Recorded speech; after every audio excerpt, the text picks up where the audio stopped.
I'm from the Same place as trap music, this that first react music. They can't hold me back, I'm feeling good cause I'm black music. Can't nobody touch.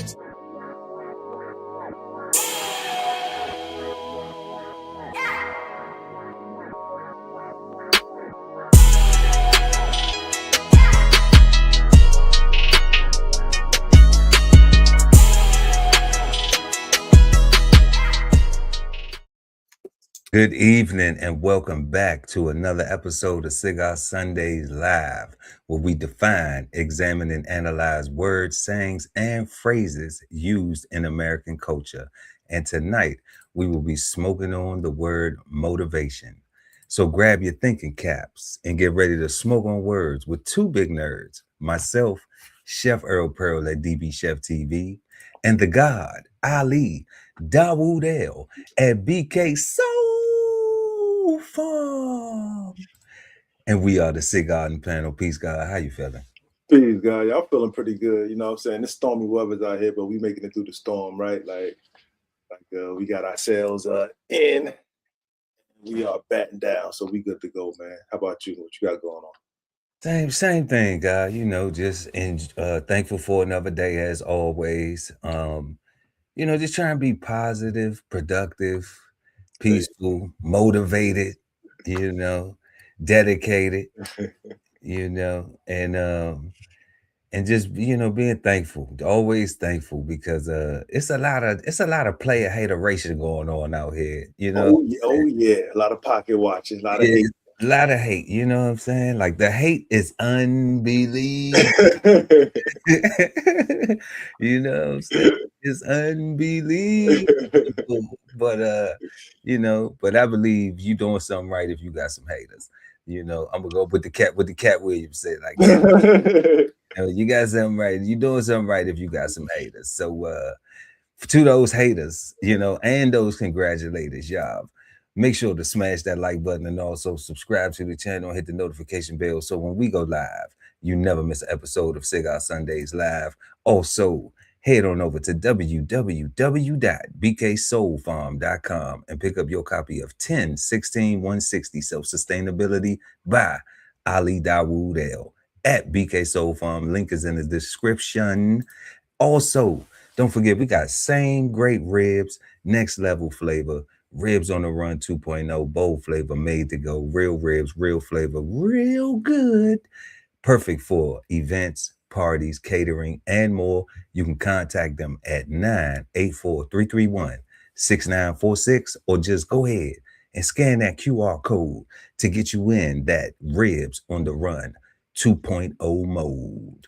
And then, y'all, one more time before we done, y'all, head on over to DB Chef TV on YouTube and subscribe. We're giving away $100 each and every third Sunday live right here on Cigar Sundays, and we want you to be one of those lucky winners. But what you got to do is you got to subscribe to DB Chef TV on YouTube. Put your name in the hat. We're going to show love to y'all a little bit because y'all showing love to us.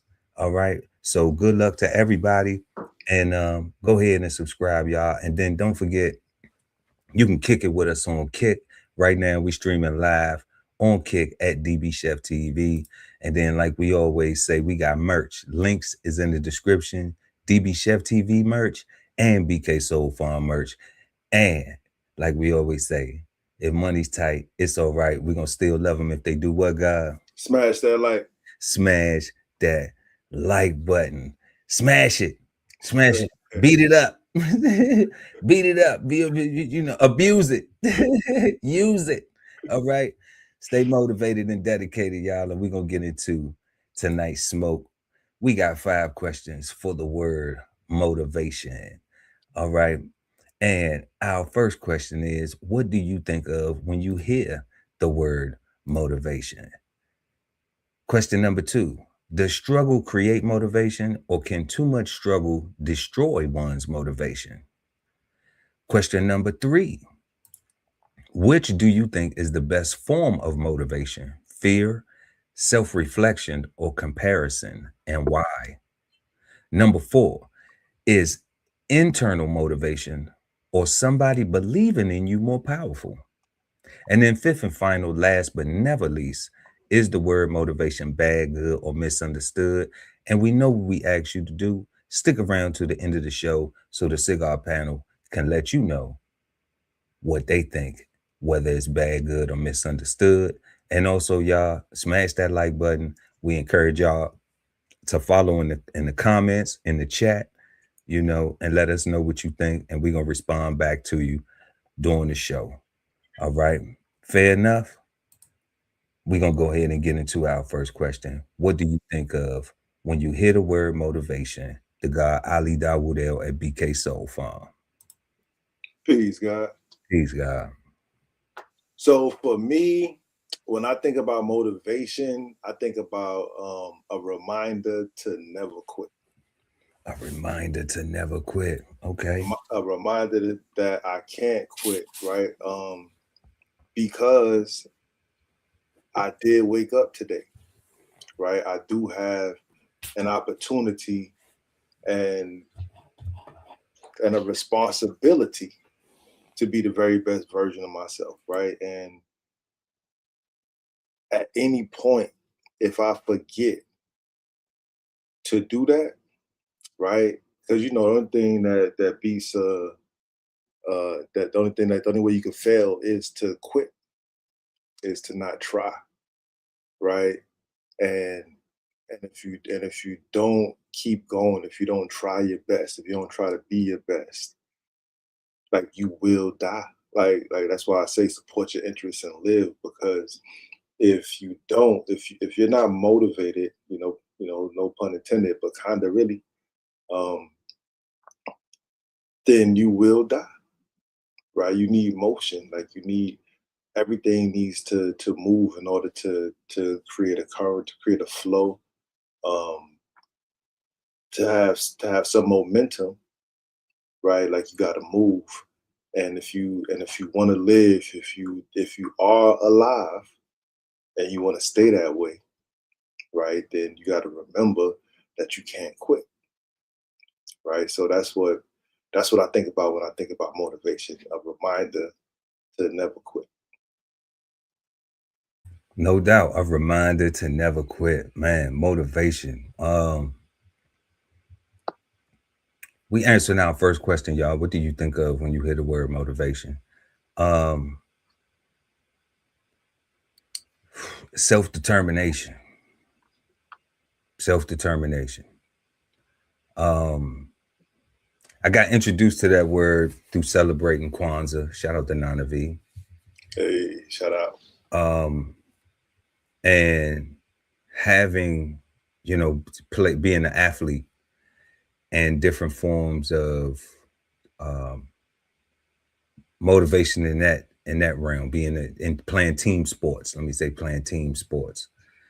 You have a coach in that environment, and they're saying different things, and you have different coaches that have different styles, and you learn that when you playing for different teams and coming up and stuff like that. But when I looked at it as a whole, it was, how bad do I want it? How bad am I determined to be able to get to that whatever the goal is? So self-determination was the main thing that stood out to me. Like when I think of motivation, like it doesn't even, I don't even think of, I think of how we got there, the teaching, because we have, we humans, we gotta be taught everything. But then it's like, okay, well, what about when you by yourself and you don't have no teacher?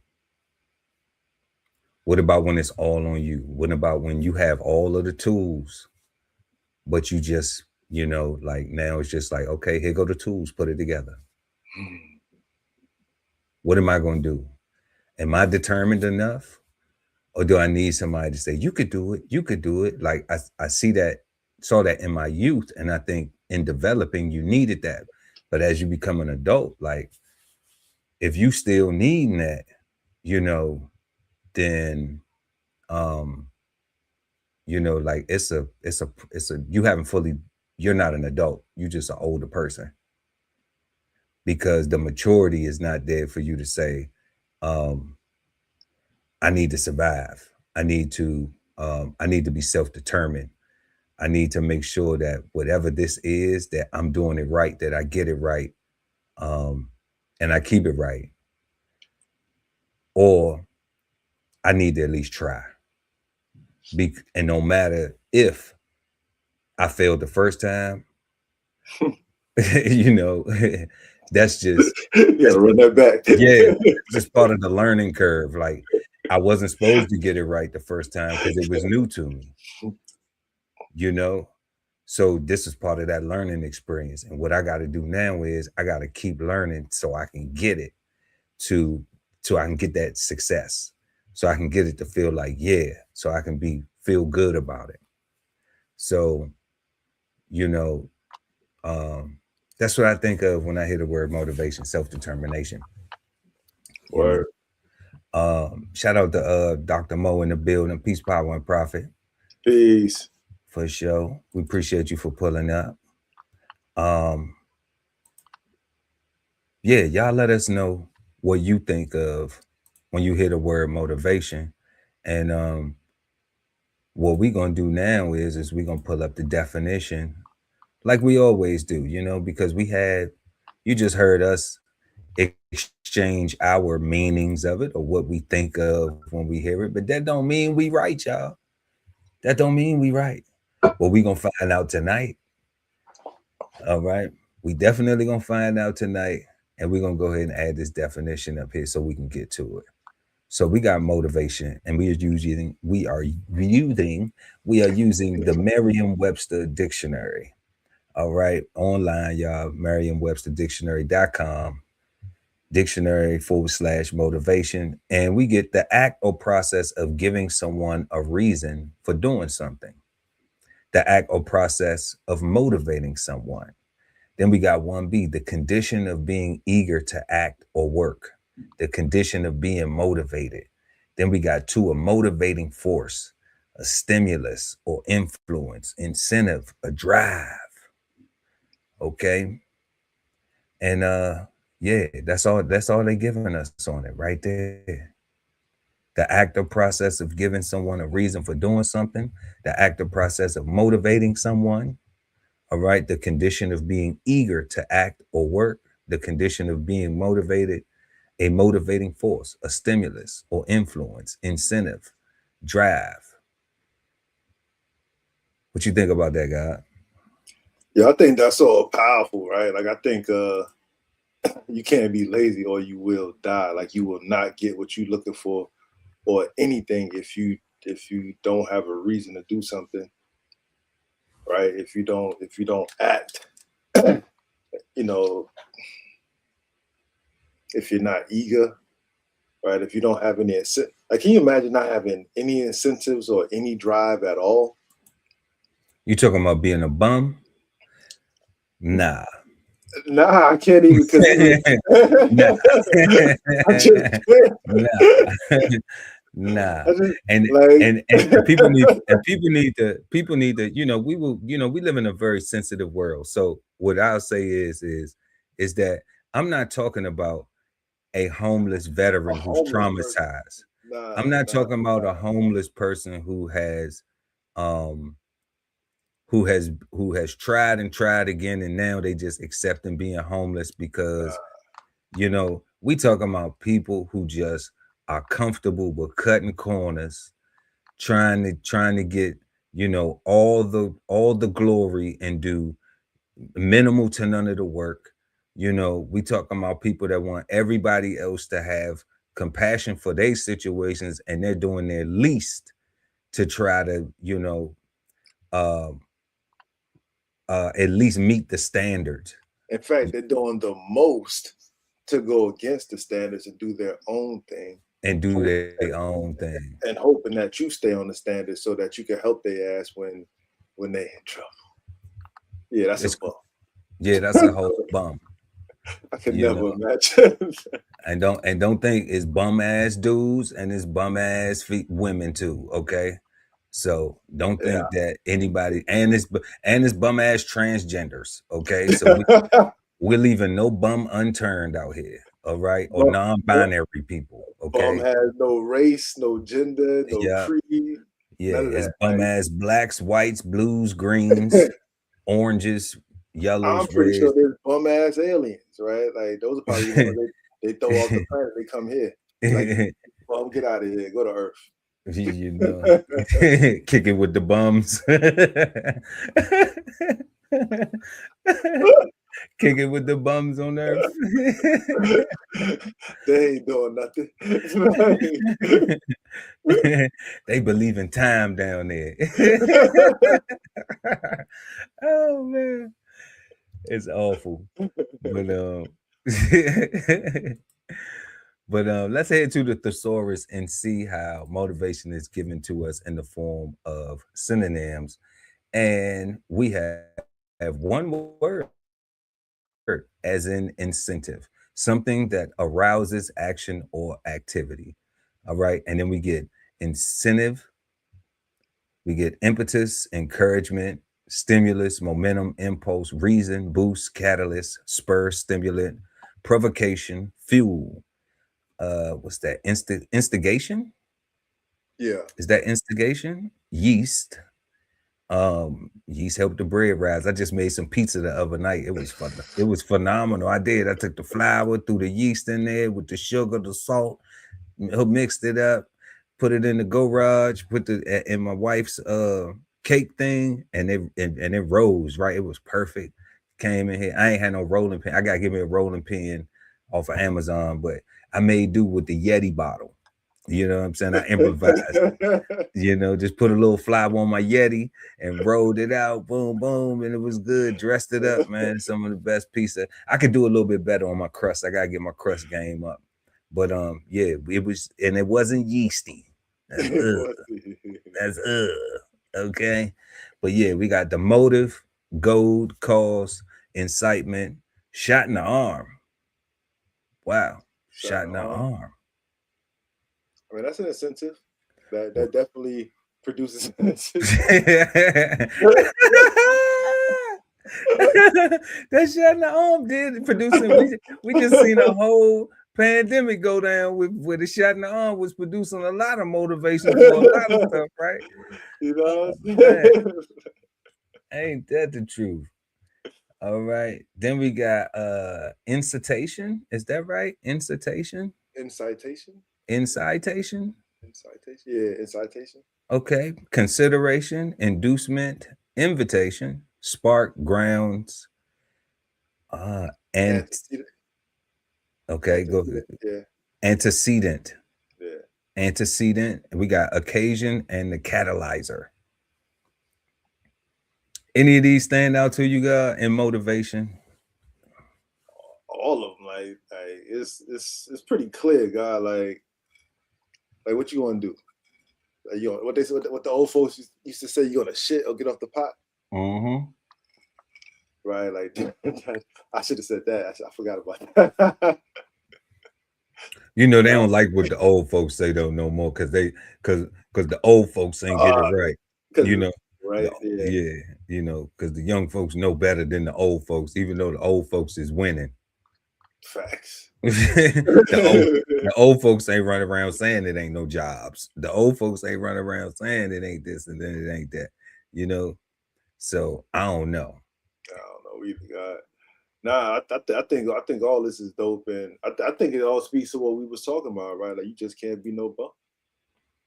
You just can't be a bum. Stay motivated, right? Like you just gotta at least want to live, right? Like and that alone should fuel you, should spur something in you. Should be enough reason to go to work, go to school, brush your teeth, wash your face.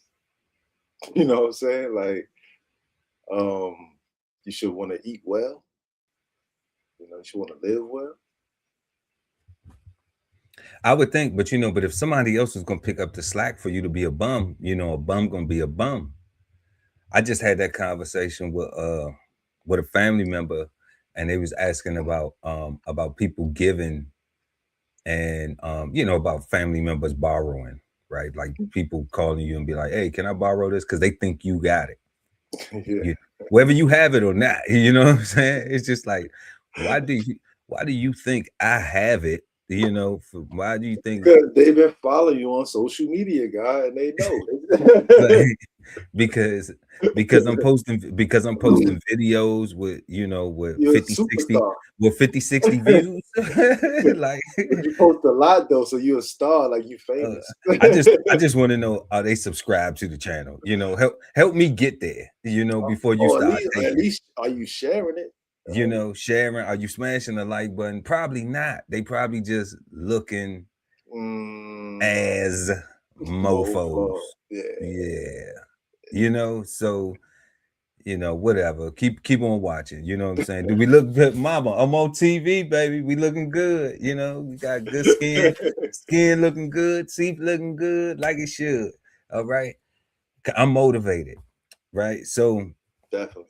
end of the day, God, what our conversation was about was how um when you are a person and you do give and you have compassion because you have a family, and when that family is calling you, it's just like you do have a good heart, so you like at the end of the day you like, damn, I knew I could have helped them, why I didn't.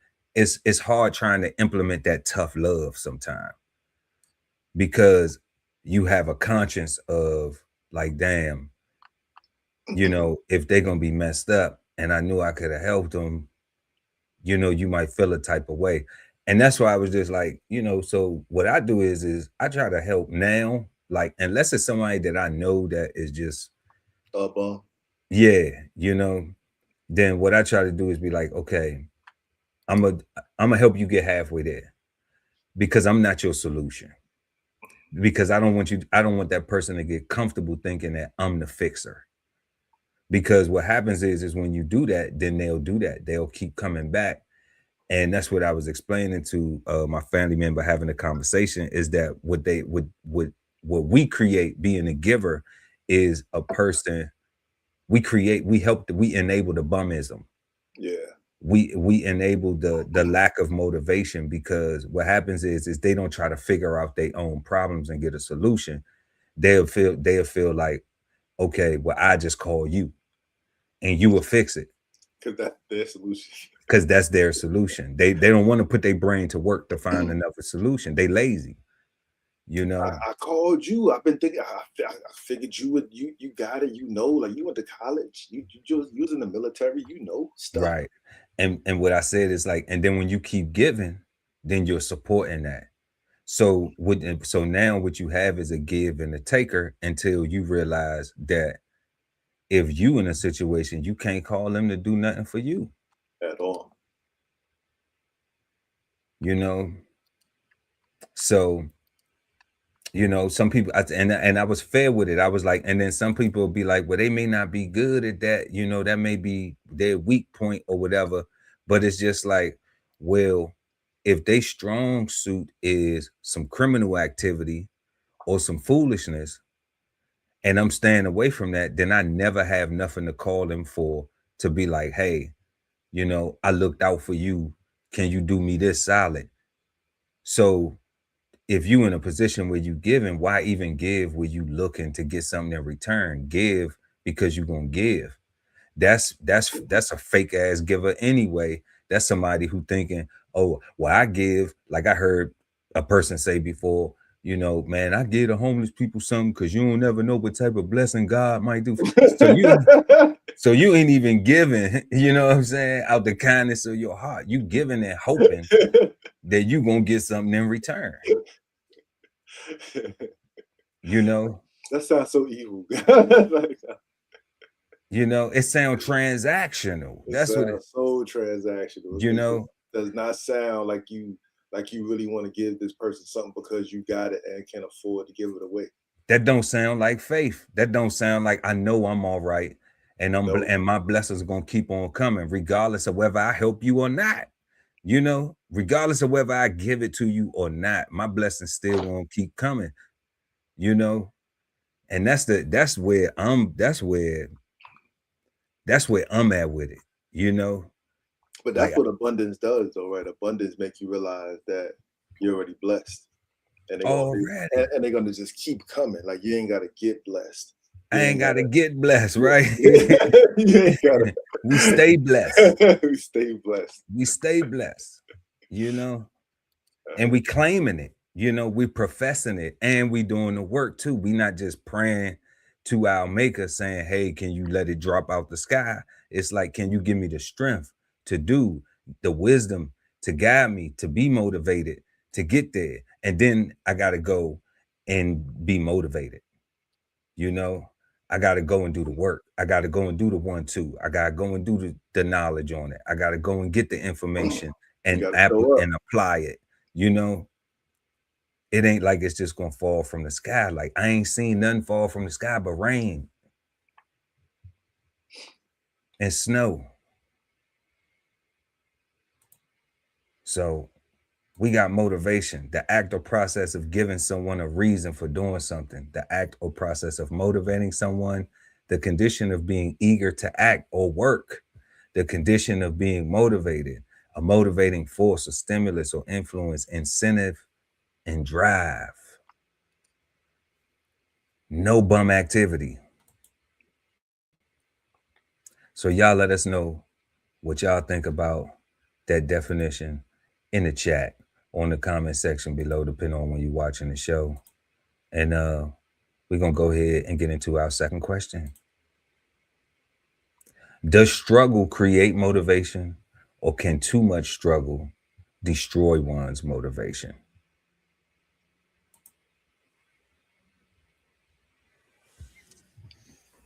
I think struggle definitely creates motivation, right? Because you 100% got a problem to resolve, right? Like you got a whole hurdle that you have to overcome. Do I think that too much struggle though could take away motivation or destroy motivation? Destroy motivation. I think only if you are a bum, right? I think if you are leaning into your bum era and leaning into your bum era.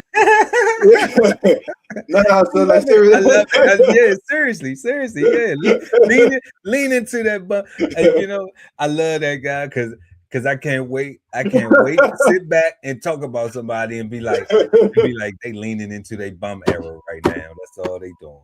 You know what I'm saying? I can't wait to do it for real. Like I ain't above it. I'm not above it.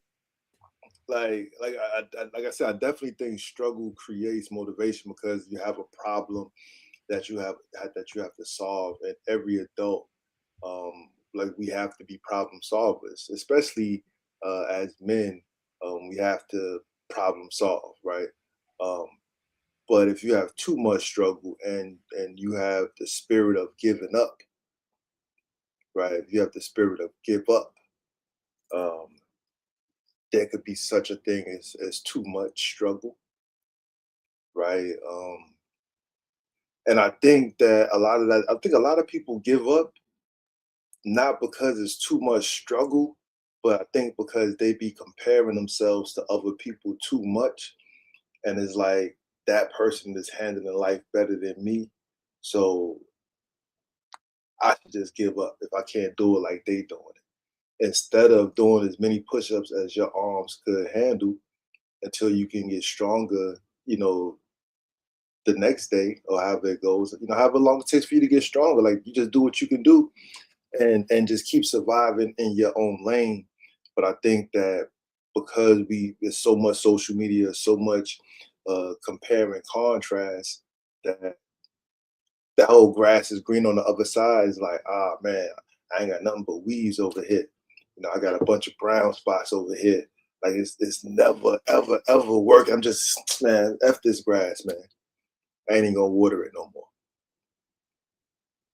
Right? I ain't even gonna water it no more.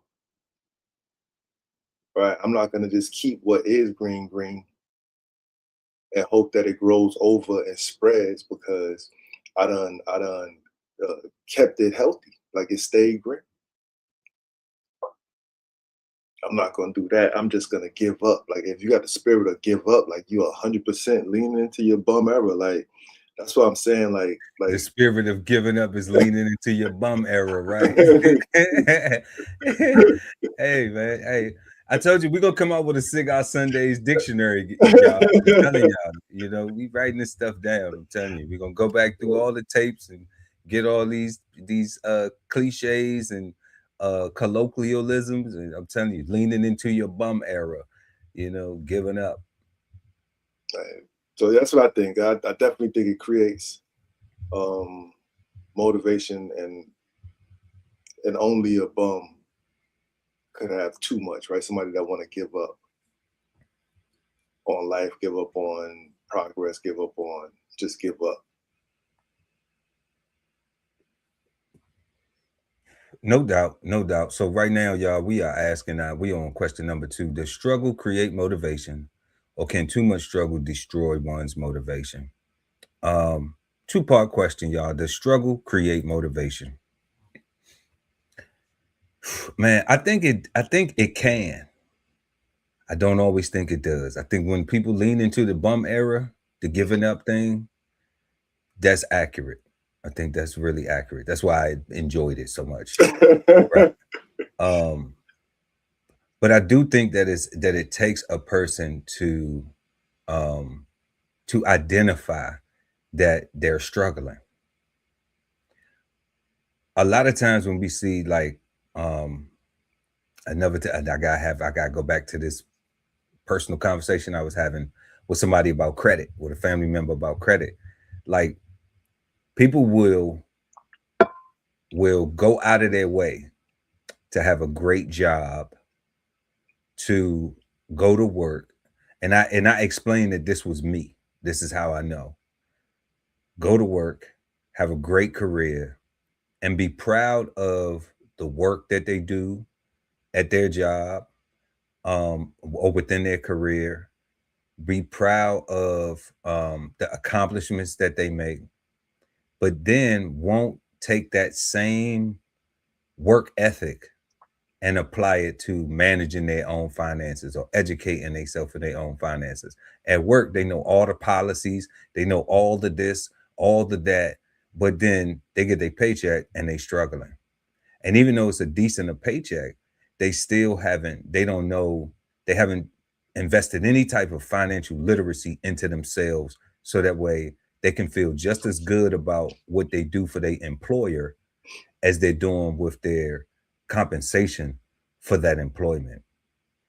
And I think that's when you have to realize that, you know, that you're struggling with something, and you have to be motivated. And a lot of times people will be excelling in other areas of their life, but they don't know how to apply that same formula to other areas of their life so they can get that same type of reward or that same type of success, you know. So I think that if people identify it, it's cool. But then there's that caveat where the second part of the question is too much what we say is too much struggle. Too much struggle destroying one's motivation. I think, yeah, once a person becomes complacent and it becomes normalized, because then it don't seem like a struggle to them no more. So like, I know this myself, coming from, you know, coming from growing up in urban environment where, you know, it was certain things that I used to do, you know, as a young man, conduct myself, think was cool. All right. That ain't none of that stuff cool to me no more. You know, ain't none of them behaviors, none of that activity. You know, they got new names for it now. You know, when we was young, it was just thugging. It was just, you know, we outside, you know, that like we on the block.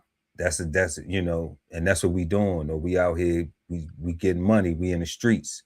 And that's what it was. Now it's ratchet, it's, you know, it's turning up. It's so many new cliches or colloquialisms, so many titles that is applied to it, but it's the same thing, you know. So that's not cool to me no more. I say that because I don't get how I see parents wanting to be ratchet, but you would not want that for your child.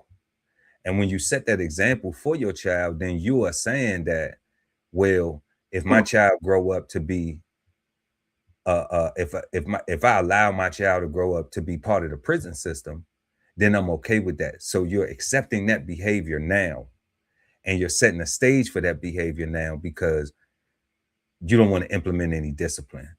You want to be their friend and not their parent, you know? And I see this a lot going on. So to me, that's part of the struggle. I had a family member who was telling me that they was dealing with dead babies, and they was like, they asked their babies to do something, and I paused them and I said, you asked? I said, that's funny. And he was like, why? And I said, because our parents didn't ask us to do a damn thing. You know, like, and he was complaining, you know, about his request not being met. And then he told me that, he said, wow, my mother said the same thing. I was like, yeah, you tripping. I told him right off top, you tripping. I said, but you know, it's your business. It's your babies. You raising your children. I can't tell you how to raise your family. You know what I'm saying? But I think you tripping because, and I said, because this particular family member has been incarcerated. I said, let me ask you something. When you was incarcerated, did they ask you, did you feel like going in your cell? Did they, real talk? Did they ask you, did you feel like going in your cell? Did they ask you, do you feel like getting off the phone when they hung the phone, when they said the phones is not available for use? Did they ask you, are you still hungry when the child line wasn't open and you couldn't you couldn't eat as you wanted to? Matter of fact, did they ask you, did you want the commissary open so you could go shop when you felt like it? Did they ask you any of that? So if you ain't gonna be the one to establish the difference, then don't be upset when they go through that same thing. And now it's the white man or it's the system or whatever it is that you allowed as a parent because you wanted to ask. When in real life, it ain't gonna be no asking. It's gonna be consequences and repercussions for your actions. Okay. So I do think people, you know, lose motivation because they okay to struggle. They okay, and we talking about struggling with, they lose the motivation because they okay with struggling with certain things. Correct. You know, because you made a good point. Like you can be excelling on other aspects of your life and a total bum in this area right here.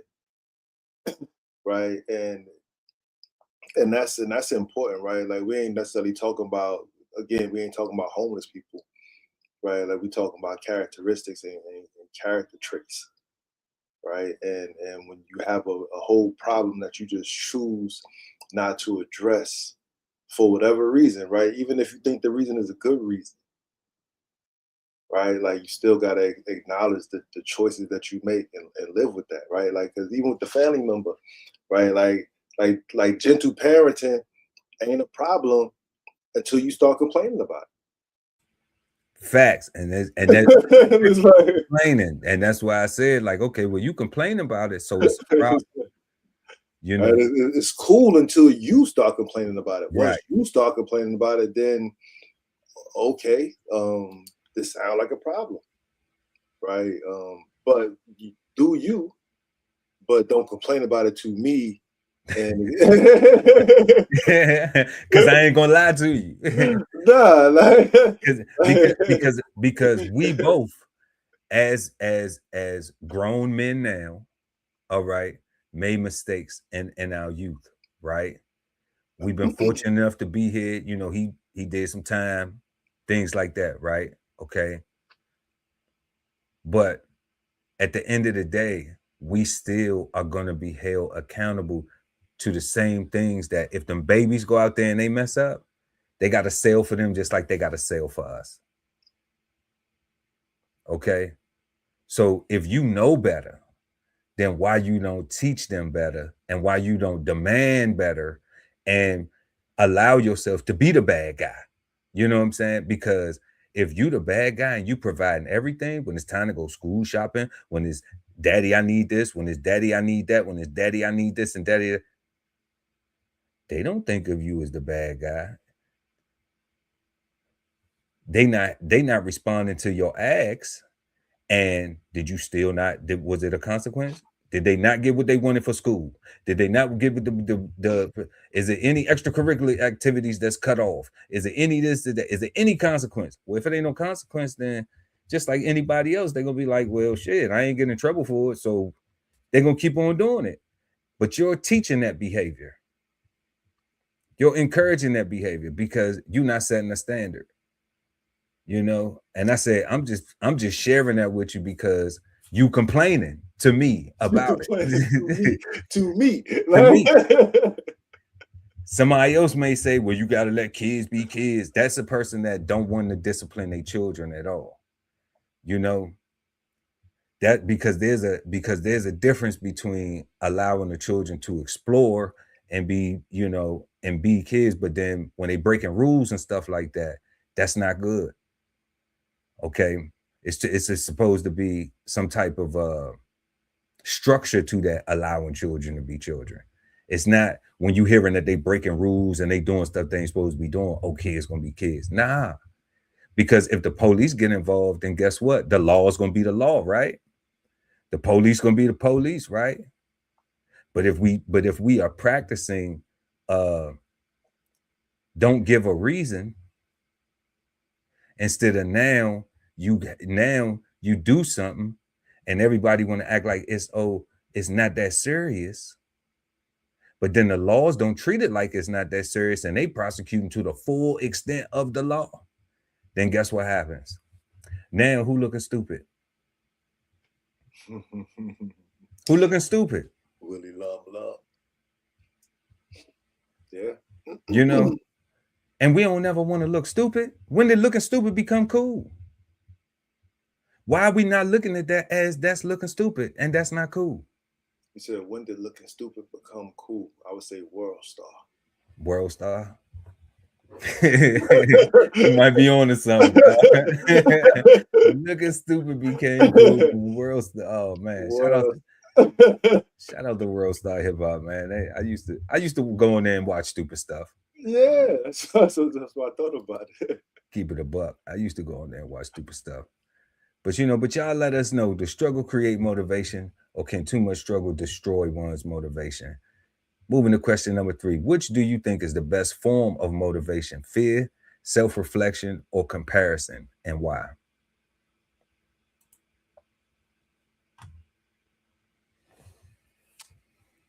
So the question is, which do I think is the best form of motivation? Based on the question. Yeah. So for Ali specifically, is definitely self-reflection. Self-reflection. Okay. I always have to be able to be able to look in the mirror with my eyes closed and still be able to see my face. Say that right again, bro. Right, like that's a practice that I practice, just to keep myself in check, just to make sure that I am actually actively looking at myself, right, and not just saying the words, right? Like it's something that I actually practice. I go in the bathroom, stand in front of the mirror, turn the lights off. You know I'm looking at the mirror, close my eyes, and I try to see my face. I try to imagine my face, what I'm looking at, what I'm wearing, all that stuff, right? It's fun, right? That's for me, right? Like I like to be correct. I like to I don't like to be right, but I like to be one more time. Remember, one more time. I like to be correct. I like to be correct, not right. I don't want to be like right is cool, but I like to be correct. Correct. Right. So if I need to be corrected, right, correct me. Right. And for the most part, I don't even necessarily care how you corrected me if I'm incorrect? Like if I'm wrong, like fix me, goddamn. Like it's motivation, right? because I don't It's want a to. I it's a don't want to good get it look. wrong. It's saying you could get in trouble for this. You can get hurt. It's not You could safe. get hurt. You know what I'm saying? It's saying, yeah, it's like it's looking out for you. Correct. Right. Some dummies don't get that though, God. Dummies don't get that. You know, For the some people think you're trying I to tell them. also think though, like that's me specifically. Me specifically, I need self-reflection, right? And while I'm thinking about that and thinking about myself, um, I think that there's a great deal of fear in that self-reflection, right? Like I'm scared to death of falling short, right? Of not having enough, of not doing enough, of any of my children or my dependents, be it my wife, my grandchildren, my brother, somebody that needs something from me, and I just don't have it because I fell short,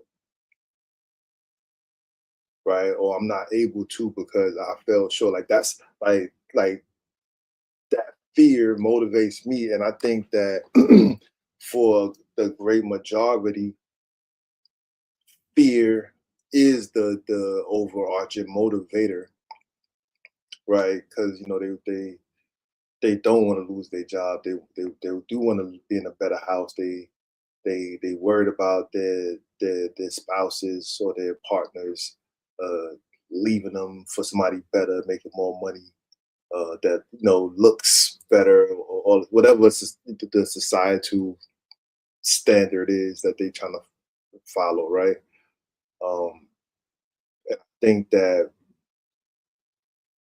I think even the commercials that we watch, I think is all fear based and fear driven, trying to make you think that you're not happy enough until you buy this product, right? Like you got to improve your life, because you don't want to be left out because everybody else got this. You can't be, you don't want to be the one that the only odd duck that's not wearing the latest and greatest, and what they had on the commercial. I think that they use fear um to motivate the best. Right. I think the majority of people um are lazy and don't self-reflect and need that fear, need that fire under their ass to make them uh walk, right? Because the fire that might be coming isn't enough to actually meet the whole flame, right? And so I think that the great majority needs that fear. But again, for me, self-reflection, but I think the great majority is definitely fear driven. That's what I got. Fear driven, no doubt. Um, y'all let us know, y'all. We on question number 3. What do you think is the best form of motivation? Fear, self-reflection, or comparison? Um, man, out of the 3, God, um, I'm definitely going with individually, um, self-reflection, but I like all 3. Okay, the self-reflection, I'm right there with you. Um, I look at the self-reflection like the learning lessons. Where can I, how you always say on Instagram, y'all can follow BK Soul Farm on IG. Link is in the description. The guy always says we have another day to be the best version of ourselves. And the only way that I can be a better version of myself than I was yesterday is to self-reflect on what I did yesterday, on the person that I was, on my actions, on my interactions, on every level. Okay. So that self-reflection from what I did yesterday helps me say, okay, did I make some mistakes? Did I learn some things? Did I prepare for some stuff for tomorrow? Did it it allows me to have this whole self checklist to be able to go through and make sure that I'm checking off all these boxes. The fear is, then I move to the fear. The fear, I agree, is like, I never want to be broke ever again. Ever again. I'm scared to death of that shit, bro. You know, scared. I'm allergic to broke. Claustrophobic of broke. You know, terrified, petrified. Like, I don't fear death, but I fear being broke. Real talk.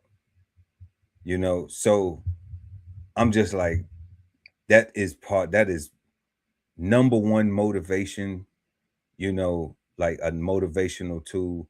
And then comparison as well, because I look at comparison not in a jealousy type of way. When I compare, I say, am I doing the best? Am I being the best version of myself that I could be? Because see, I get motivated seeing other people winning. I'm not a hater. That's true too. You know, that's true too. Like I hate on dumb stuff. You know, so I am a hater in that way. Like, if you're doing something stupid or something that's ignorant, something that don't make, that's something that's just like, you probably know better, but then you maybe you don't. You know what I'm saying? You should though. You know, but you should though. Then yeah, I'm gonna hate on that because it's not beneficial to nobody.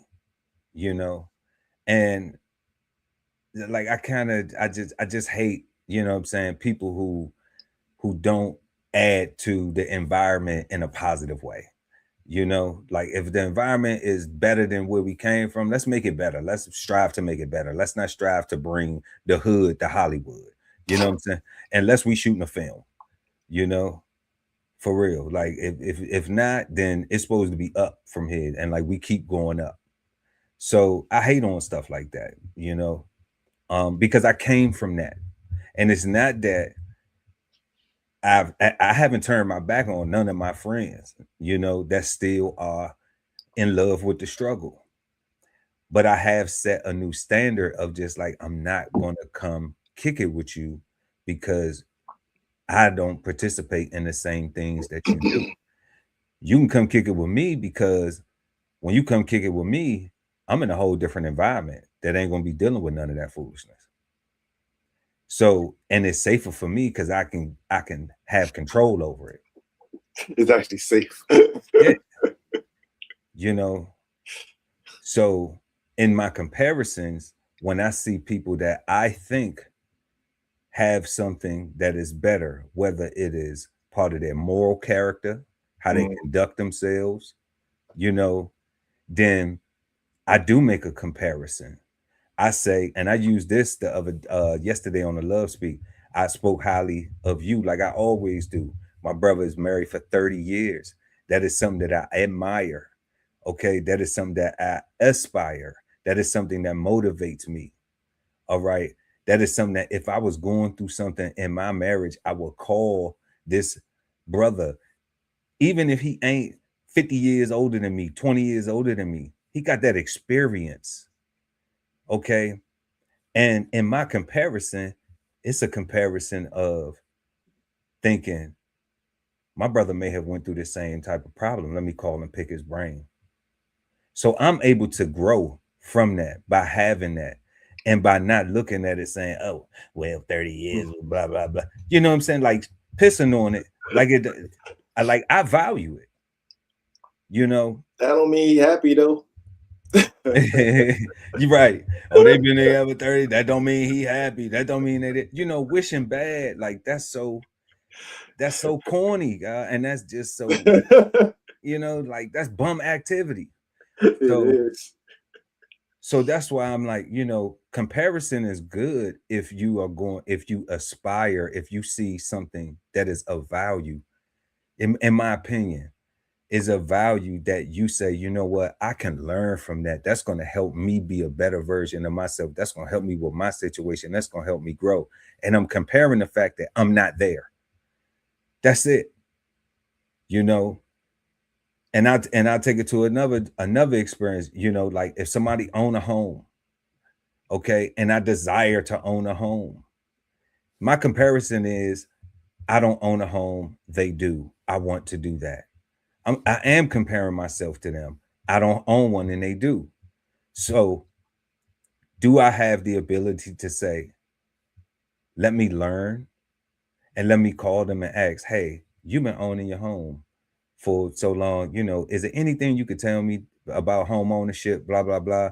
It's probably going to be so much stuff that person going to be able to tell them and share with them by them not being jealous, by them not saying, oh, well, you know, well, yeah, you own a home, but it ain't, you know, you ain't got your front yard done. You ain't got no this, or you ain't got your backyard, or, you know, stupid shit. You ain't got no like just stupid stuff that you ain't got solar panels. You ain't got solar panels. You know what I mean? Like just stupid stuff that just makes it so low frequency, low vibrational, jealousy. You know, nothing that is of elevating and motivating. Nothing is saying I want to be motivated because I can. If I made it this far, I can get there too, you know, but I got to do the work. That don't mean that you can't make a comparison to yourself and allow somebody to give you the game, because we are taught every single thing as humans. Facts. So even if I go on YouTube and look up a video, I was self-determined to learn how to do this thing, but I still needed to go, and I feared that I would mess up on it. I feared that I would mess up on it because I'm not skilled enough to do it. So what did I do? I compared myself to the person on the YouTube video who is more skilled than I am, because I'm less skilled, and I watched what they did, and then I took my time and I ended up doing the same thing because of the self-determination, the fear, and the comparison. Put them all in the box, and I was motivated to get that project done. And then I could stand back and look at and say, look at me, look what you did. Because you did it. You did it. Look what you did.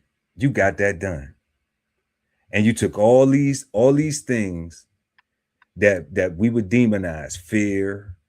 You took except for the self-reflection, that's the positive, but you took that positive and you took them to them comparison things, and you know, it's positive if you're not a bum. And it's positive if you're not a bum, right? Yeah. And you said, I'm gonna throw it in here and I'm gonna make this Molotov and we're gonna set it on fire and we're gonna be lit. You know? But that seems so difficult for people to do. That's why I love we do this, so we get to get this off. You know, we get to get this off. Like, have you ever thought about thinking about it like that way? Have people ever thought about thinking about it that way? You know, or are they trapped? Is their brain on freeze? Is it like they ate the slushy, the icy, and it's just like, ugh, and they just stuck on it? Just stuck on brain freeze. Cat in the hat. Can't get back. You know? I don't know, God, but it's bad out here, God. You know, but that's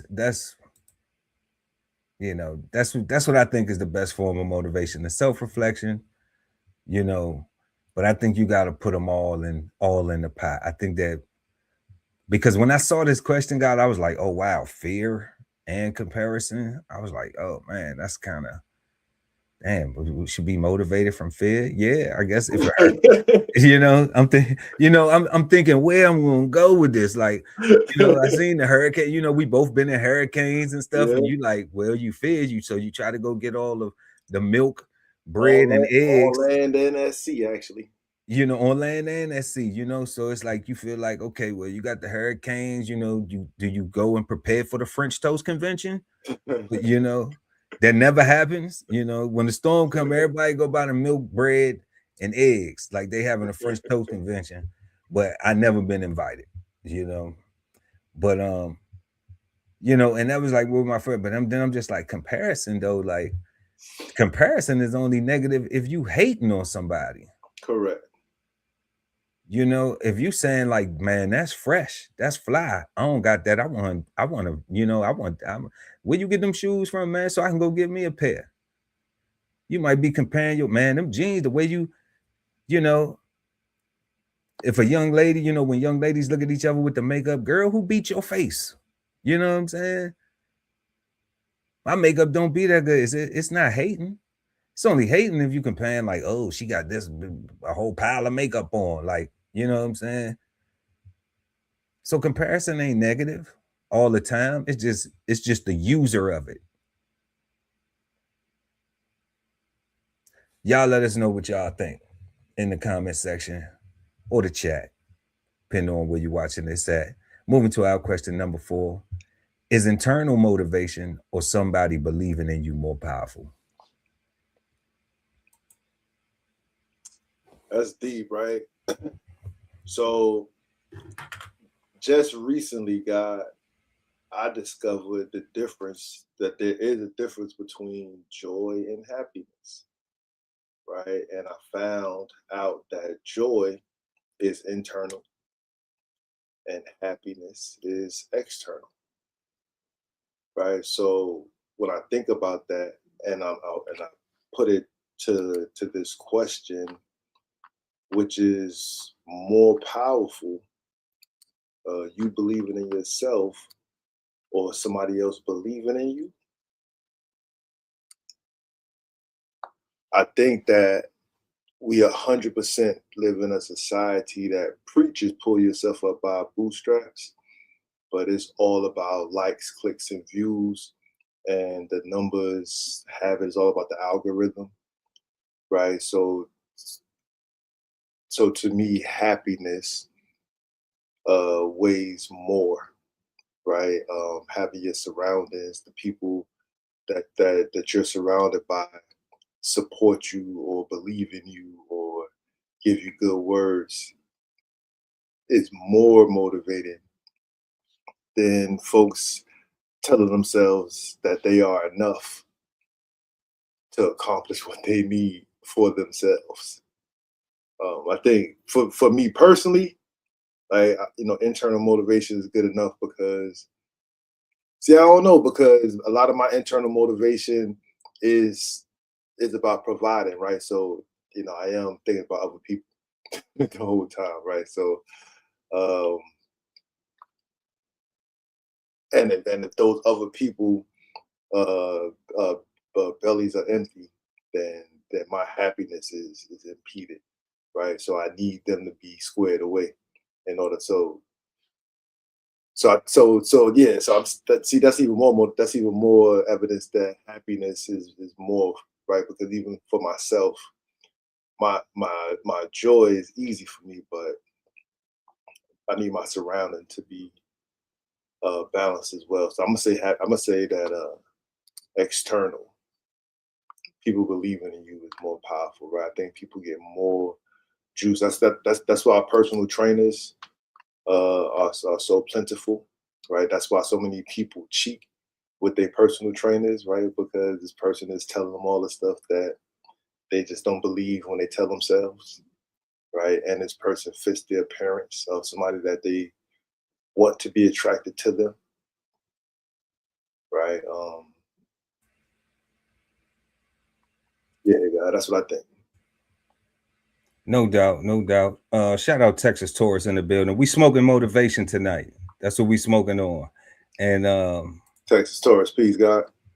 And we answering our number 4th question: is internal motivation or somebody believing in you more powerful? God, you said something real important. Well, you said a whole lot of important stuff, but something that just stuck out the most to me. That we have this cultural thing of pull yourself up by your own bootstraps. Yeah, that's that American, right? But we that's what's said with the mouth. With the mouth, but what's promoted is get a good job. Yes. So that's what makes the somebody else yeah. That's what makes the somebody else believing in you valid. to become powerful. That's what gives the power to somebody else believing in you, because become an entrepreneur will be internal motivation. Internal motivation.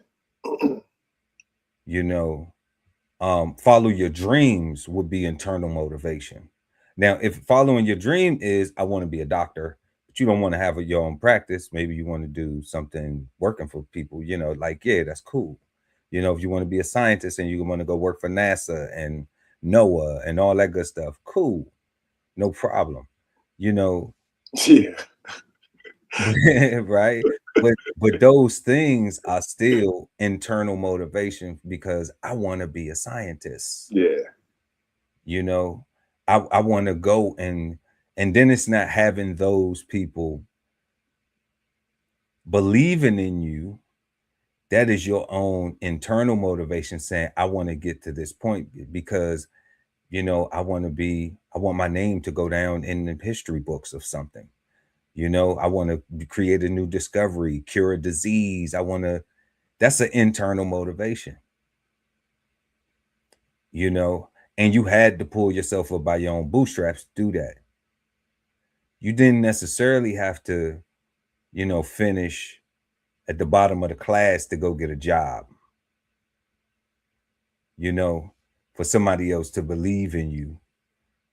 That's saying like, okay, well, I'm going to just skate by, and as long as I can get a job and I can feed my family, then I'm cool.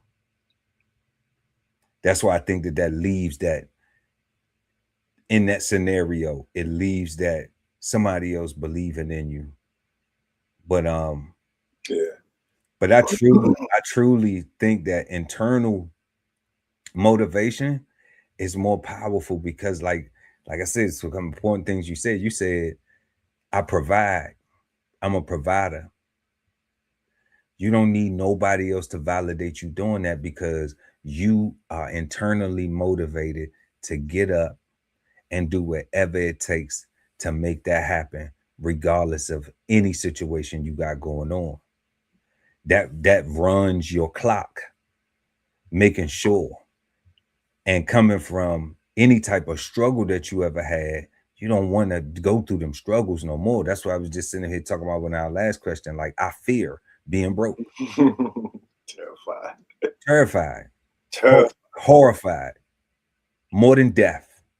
You know, give me death before you give me, I don't know where I'm going to get it from. Real talk. Because now you're talking about slavery, right? You get locked up.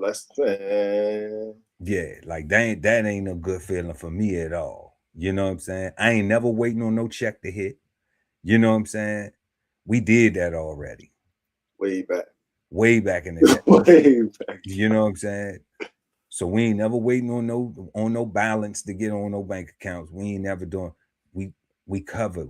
But that internal motivation from that, you know, like, and I go back to it, when I went through that, somebody else was motivating me to do a good job for my employer. And I was so excited. I was so happy with myself that I was doing this amazing, that I was managing the government's money to the penny. And when I turned in them reports, you know, those auditors would be like, man, we wish everybody's reports was like yours, you know, like, I'm so proud of that. And I'm going home, and I ain't even got gas in the car. I gotta go to a payday loan place to get gas in my car to have a weekend. I did that. But they books though.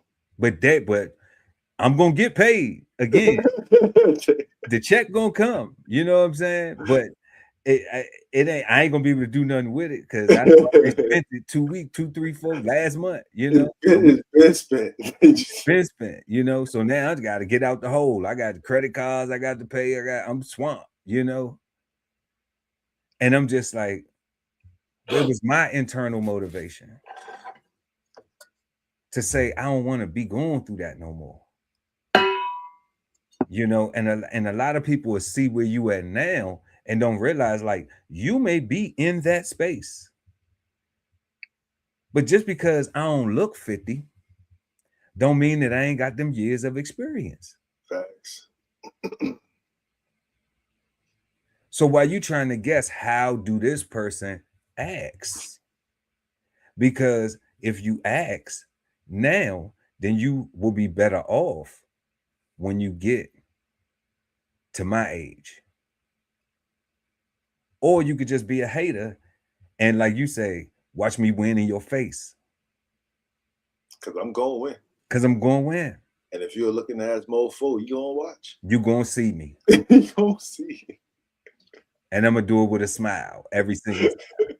You know what I'm saying? And I might be singing probably. I might even be singing. You know, you might catch me singing. I do that sometimes. You catch me in the garage sometimes. Just you know what I'm saying? Working in the yard, I might just be singing a song. You know, real talk.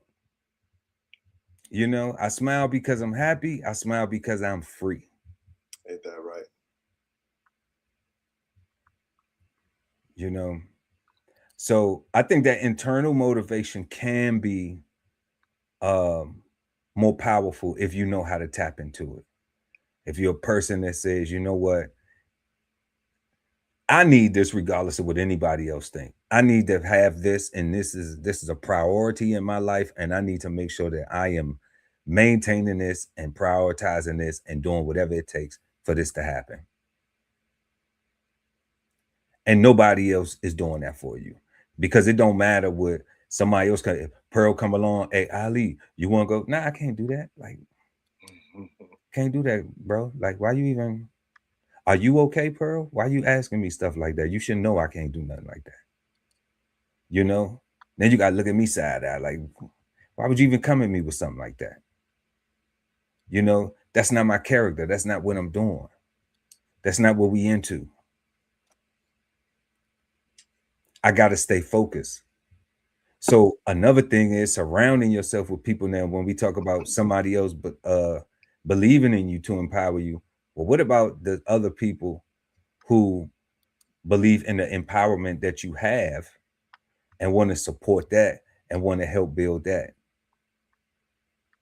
You know, because we look at it's two sides of it. People needing approval or people needing validation. And then we saying people just need a team, motivation, inspiration, saying, yeah, let's keep going. We don't care. Oh, you tripped? That's okay. You know, brush your knees off. Let's go. Brush yourself off. Let's go. Let's keep going. It happens. Yep. Ain't nobody perfect. What did you learn? Somebody reassuring, making sure. Did you learn something? You learn what not to do, right? Okay. If you learn what not to do, but you allow yourself. Now, if you allow yourself to do it again, then you the dummy. Did you learn? Did you really learn? Or do you not care? And then if there's a consequence to it and you're not caring, then you can't blame nobody but yourself. Nobody but yourself. Because nobody put you in that situation but you. And that's why I don't like playing with those terms like YOLO and stuff like that, because while it sounds fun and it sounds cool and just trendy, like you'll actually trick yourself into saying F it.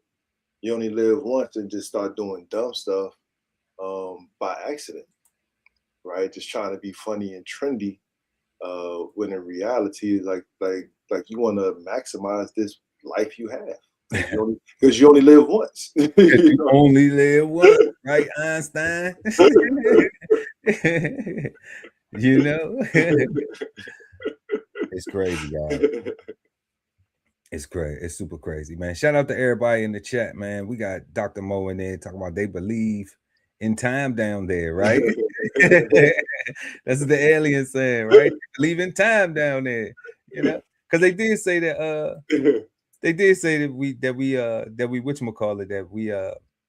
that people used to live, you know, in the biblical days. They said Moses was like what, 900 or something like that. Yeah. you know, so I would have to believe that during them times, if all that's real, you know, that they didn't believe in time, and that's how that was the only way. It was no concept of time to be able to live that long. You know, you had the sun up and sundown. So sun up, sundown. That's it. Don't nobody know what o'clock it is or none of that. You know, that's the only way. Now, if I didn't see the sun come up or go down, is it still the same day? Maybe not. Maybe you slept through it. That's what I'm saying, guys. So you gained another day. Like I was asleep. I was asleep. That's not my day. That's not yesterday. And psychologically, I'm like, nope, I missed the day. You know what I'm saying? I missed a couple of sunrises and a moonrise. So guess what? You know, you've been up for 5 days. I only been up for 3. I've only been up for 3 days. You know, and who knows if they celebrated birthday? When did the birthday cake get invented? You know, where we had to celebrate the birthday, where we had to acknowledge this is the day that you was born, you know? So I'm just thinking like, yeah, you know, we acknowledging time down here, and that's the reason probably why it feels so short. Shout out to Texas Tours 9271. He says, I'm new. Welcome to the show. We appreciate you popping up and rocking with us tonight, Texas Tours. We love to you too as well, and peace and all that good stuff, positivity and prosperity, you know. But yeah, we smoking on motivation, and we got Trayvell Austin in the building. Hey! Shout out to you too. You know, peace to you. We glad everybody done pulled up. So yeah, y'all let us know what y'all think of in the comment section. Is internal motivation or somebody believing in you more powerful? You know, we know everybody has their own opinion on it, like we do. We just exchanging insights, y'all. But we're curious to know what you think. And yeah, we respond to all the comments, even if it's in the live chat or it's in the comment section below, depending on when you're watching the show. We also ask you to please smash that like button, y'all. It helps us get this content in front of more beautiful people like y'all. A little thumbs up never help nobody on the side of the road. And that's all right. So we are going to get into before we come back and get to our 5th and final question, we're going to jump into the flavor bombs. Flavor Bombs, presented to you by DBCHEFTV. So we got 3 flavor bombs tonight, y'all, as always. Number 1, Secret Service is cracking down on card skimming. A lot of scamming going on out there, and interesting news video, news clip, and we just want to help some people get informed to motivate y'all to you know, be a little bit more careful when you're going into these stores using your card, since we going digital so much, you know. Then we got number 2, y'all.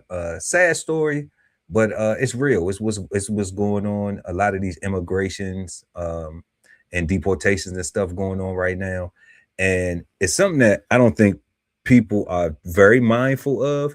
But when you have immigrants and people that come from other countries who don't have permanent status, they have children here. That's what that bill, that birth right bill was trying to curtail, the birthright citizenship bill to be exact. But this is what we're seeing from it. We see children being left behind after their parents are being deported. These children are American citizens because they were born here like you and me. And but now their parents have to go back. So we're gonna talk about that, check out that story, and then we're gonna head to a very eye-opening story, tragic. But we have a teacher that emotionally expressed his students can't read or write. And yeah, we're gonna just chop it up a little bit about that too, y'all. So his own students? Yeah, his own students. Yeah, we're gonna get into that. Yeah, his own students, guys. You're watching a crime in progress. Did you see it? It takes less than 2 seconds for this suspect to install a skimming device on a credit and debit card reader, a crime the U.S. Secret Service says is on the rise. How you doing, sir? My name is Vince Porter. I work for Secret Service. Agents gave CBS News exclusive access as they conducted a skimmer sweep at hundreds of retailers across Los Angeles. How much money do these scammers get from each of these skimmers? It's believed they can get up to $1 million out of one of these devices. They snap perfectly on top of credit card terminals and ATMs, collecting account information and personal identification numbers every time someone swipes a card. We got one. Analyst Vince Porter spotted this one right away. But take a close look. It is very hard to tell. It's even got the holographic security sticker on there. This is actually a credit card skimmer here.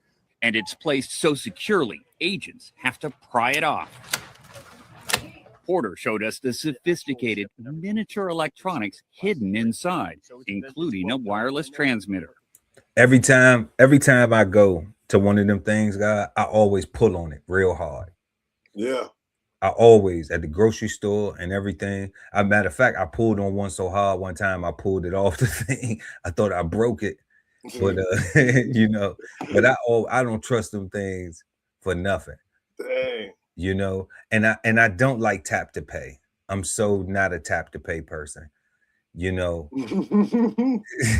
I'm just so not a tap to pay person. You know, but I pull on them things. You know, I pull on them things hard for real. That's crazy. So the criminals don't even have to come to the store to retrieve it. They can just come outside and get the information from it. True. And you don't know how long this has been here. No, not at all. Since 2024, the Secret Service has removed what they say is just a fraction of them, 637 skimmers nationwide in operations like this one. Investigators say criminals often steal food assistance funds through so-called EBT cards, taxpayer money distributed to needy families. Recovering those stolen benefits is nearly impossible given the number of agencies involved. I can't even pay my rent. Mary Bowen had all of her benefits stolen just last week.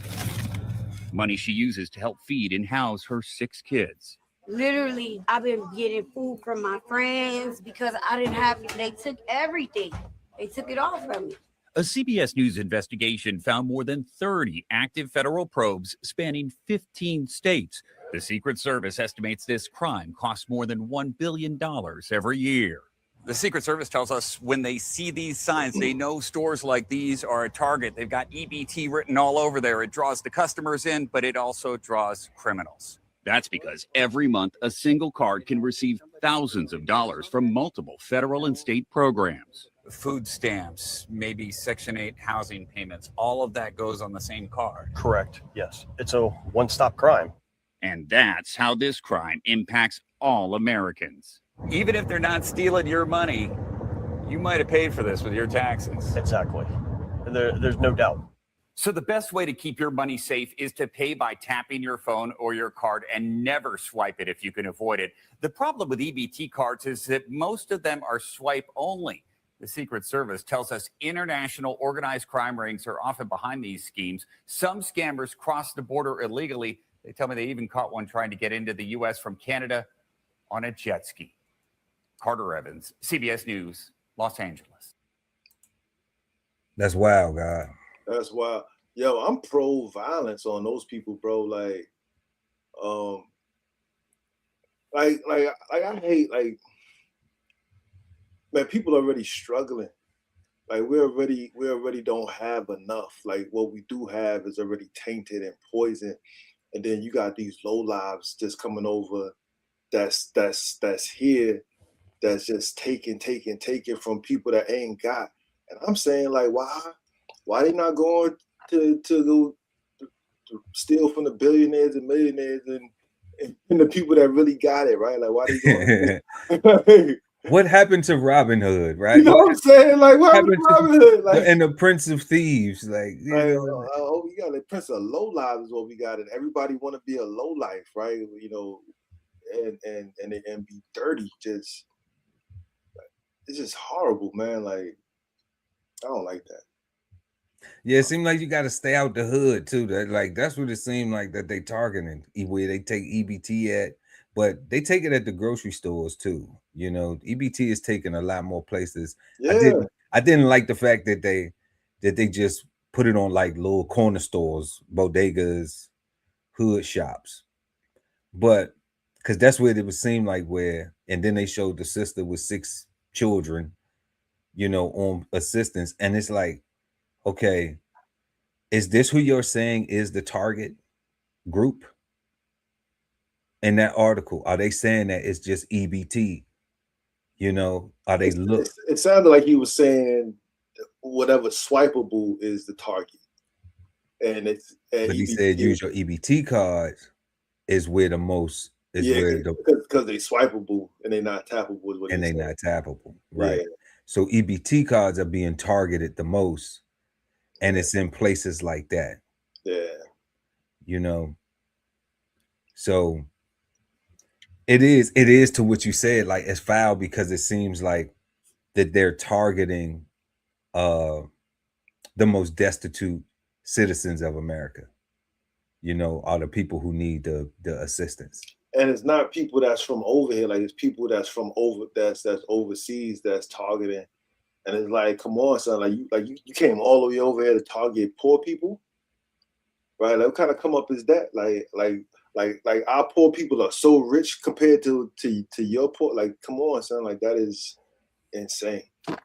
It is insane.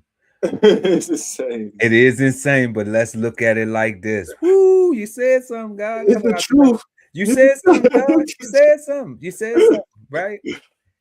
But how are the poor class society treated in America overall? So if I'm a criminal in another country, and I'm looking at that example, then it may be fair to say, even though it's wrong, that they may say, well, if we target them, nobody will care. Yeah. But you're wrong. Not you, God. The criminals. The Secret Service is involved. The Secret Service is involved. Okay. I didn't even know they did that, guys. Yeah. Anything that has to do with a Federal Reserve note, the Secret Service is the police that's coming to get you. Anything that has to do with $1, the Secret Service is the prosecutor. Everything. Yeah. Anything that has to do with $1 is Secret Service. Yeah. And that's why a lot of them crimes be federal. That's why you know, like that's why a lot of those state charges that are fraud, and when they become grand larceny or something like that, electronic fraud and stuff like that, the Fed picks it up because the Secret Service who says, "Oh no, you taxation without representation, baby. We got to get ours." You know, that's fine. That's fine, right there. You got to pay. You got to ante up. You know, we're gonna kidnap you, fool, and put you and get that sweat equity about you. Man, they mean it. They say it out loud. What was that Dipset song? I really mean it. But you know, that's why I ain't dealing with no scammers, man. That's why we don't promote that type of activity, man. No scamming and boosting and all that, you know, because it hurts people, and then you know you go to jail and do not pass go. Shout out lovely ATV in the building. What's up, bud? What up? What up?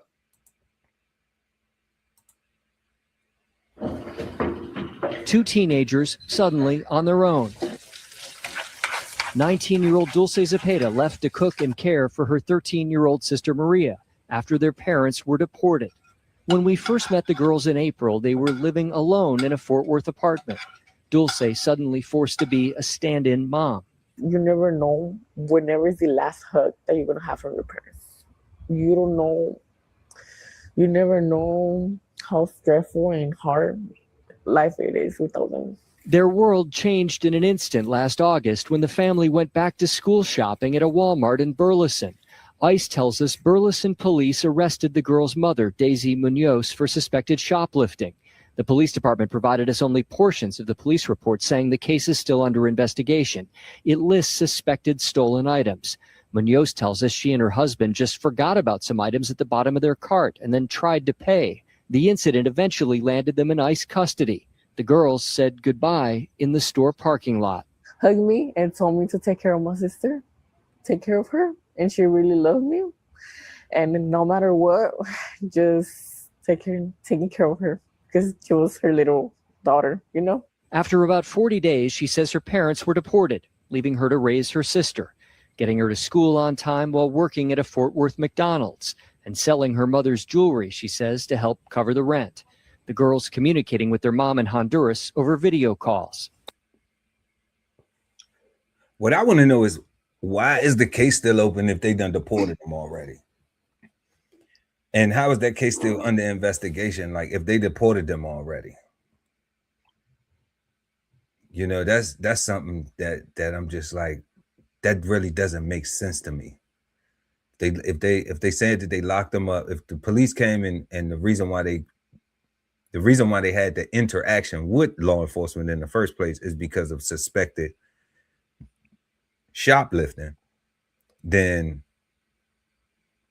they're already deported. Why is that even a case? Why would they even tell the news, oh yeah, the case is still under investigation? For what? Who they gonna charge? They don't even have nobody to charge, and the people already done got kicked out the country. They'll go get them and lock them up. They're gonna bring them back and put them on state charges for petty theft. and then redeport them again. And then redeport them again. It's wild work. Their mother tells us she repeatedly told ICE she wanted to take the girls with her. But Munoz says ICE told her that wasn't possible unless she wanted to spend at least 4 or 5 additional months in a detention center. Munoz says she has high blood pressure and feared her health would deteriorate. The girls are U.S. citizens. Let me ask you something, God. High blood pressure or not, would you have left, or would you took the 4 months? Taking the 4 months. Taking the 4 months. I don't get that. Yeah, I don't get none of this, God. Like, I'm confused how these little girls are U.S. citizens. They was born here. Their parents came here, and they never got TPS. I'm confused why their accents are so thick if they was born here. I'm confused why they ain't got no furniture in their house. Like that look like they wasn't living well here. Like they wasn't taking advantage of this opportunity, or I don't know. Like I got a bunch of. I don't think anybody should enter any country illegally. I don't think nobody should overstay their welcome. I think if you want to get a better life for you and your family, then you need to do whatever it is that you need to do for that place to make it safe for y'all, right? Like stories like this, I'm sorry, man. Like, I don't feel bad for people making choices and putting themselves and their children in harm's way, and then wanting somebody else to fix their problem for them, talking about it's not fair, right? Like, what's not fair is your parenting skills is not fair. Like, it's not fair to me that I gotta now take care of your problem, right? Because if these children are children, you know, who's taking care of them? Like, who's paying these bills, right? Like, I don't know, man. Like, I don't like none of this stuff, man. Like I get it. Like, you know, where people come from is horrible, but it can't be horrible enough to go drop your child off somewhere and then leave them. See, we seen this. I feel you, God, but we're seeing something in our lifetime that we thought could happen, but we didn't know that it would happen. It was like one of them things where it's just like, okay, where it may not happen, because we know we have first generation and second generation. Yeah. You know, like people come to a country and, you know, they're the first generation. My mother's from, you know, Jamaica. My dad is from St. Lucia. Okay. So then, like, now I'm born here. All right. So they came here, they working, they blah, blah, blah. Okay. And now I'm American. But it never was the realization that they could be deported. Only if they committed a crime, right? A serious crime. Yeah. You know, so I'm mad if they crime was only that shoplifting. Like I don't like that. Right, you know, that shows like, you know, because if they was in New York, like that wouldn't have, nobody even would have called the police on it. Said toilet paper on there, guy. Like I saw that, you know, it was basic household necessities, and that's air freshener, like, and that's what went to that whole looking at them living in a home with no furniture, like just on the floor with, you know. And maybe they could have went inside one room. They, you know, I think that was staged. I think it was like, go in this room. That looks staged to me is what I'm saying. That's what my question meant. Not, I don't care how people live, but right. That looks staged to me. Like that didn't look like somebody that's that just looks staged. Like yeah, but actually seeing this, we're now seeing this happen in real life.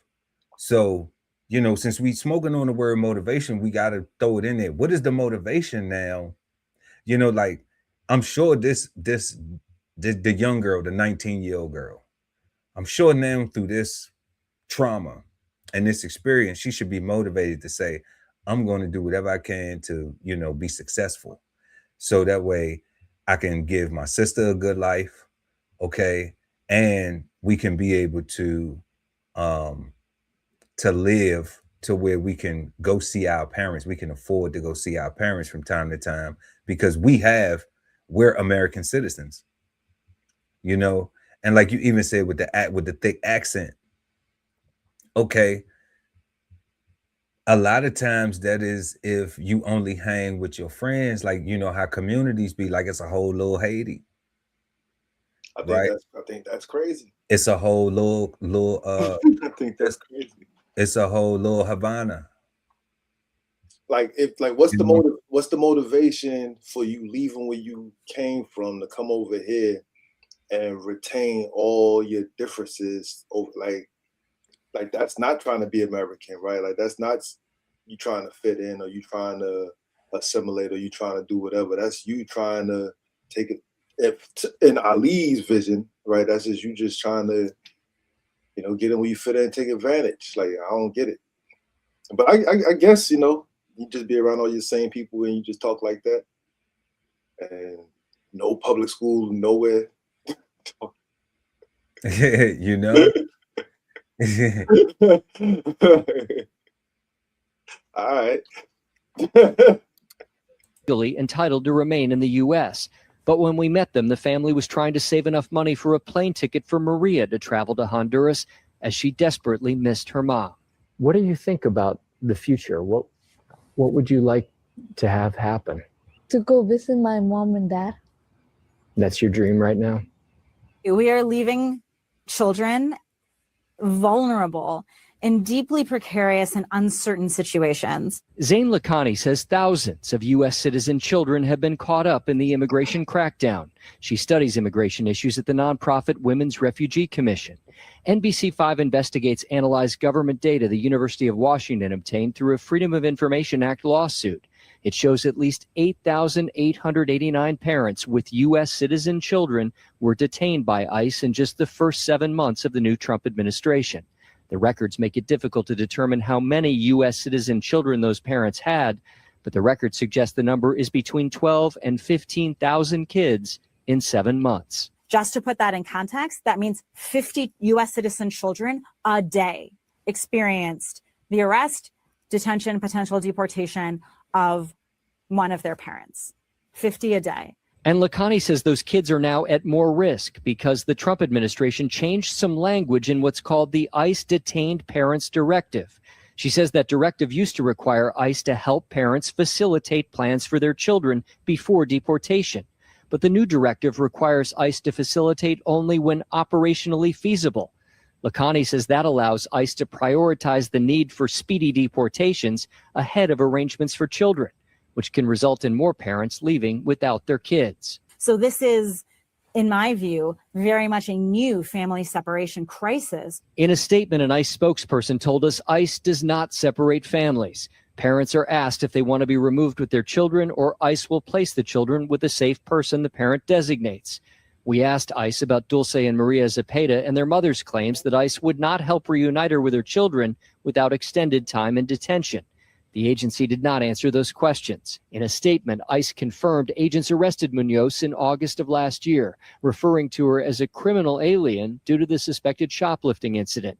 The statement went on to say, under President Trump and Secretary Mullen, criminal illegal aliens are not welcome in the United States. In recent weeks, Maria's wish finally happened. The family was able to buy a plane ticket and obtain a Honduran visa for her to reunite with her parents in a country she's never seen. That's crazy. That's super crazy, God. You know what I was thinking though? You know what? I was thinking a lot. You know, I mean, we laughing, but that's to keep from crying, y'all. Trust me. But you know, I don't have no babies. I might adopt some ICE kids. You think there's gonna be a bunch of ICE kids for adoption?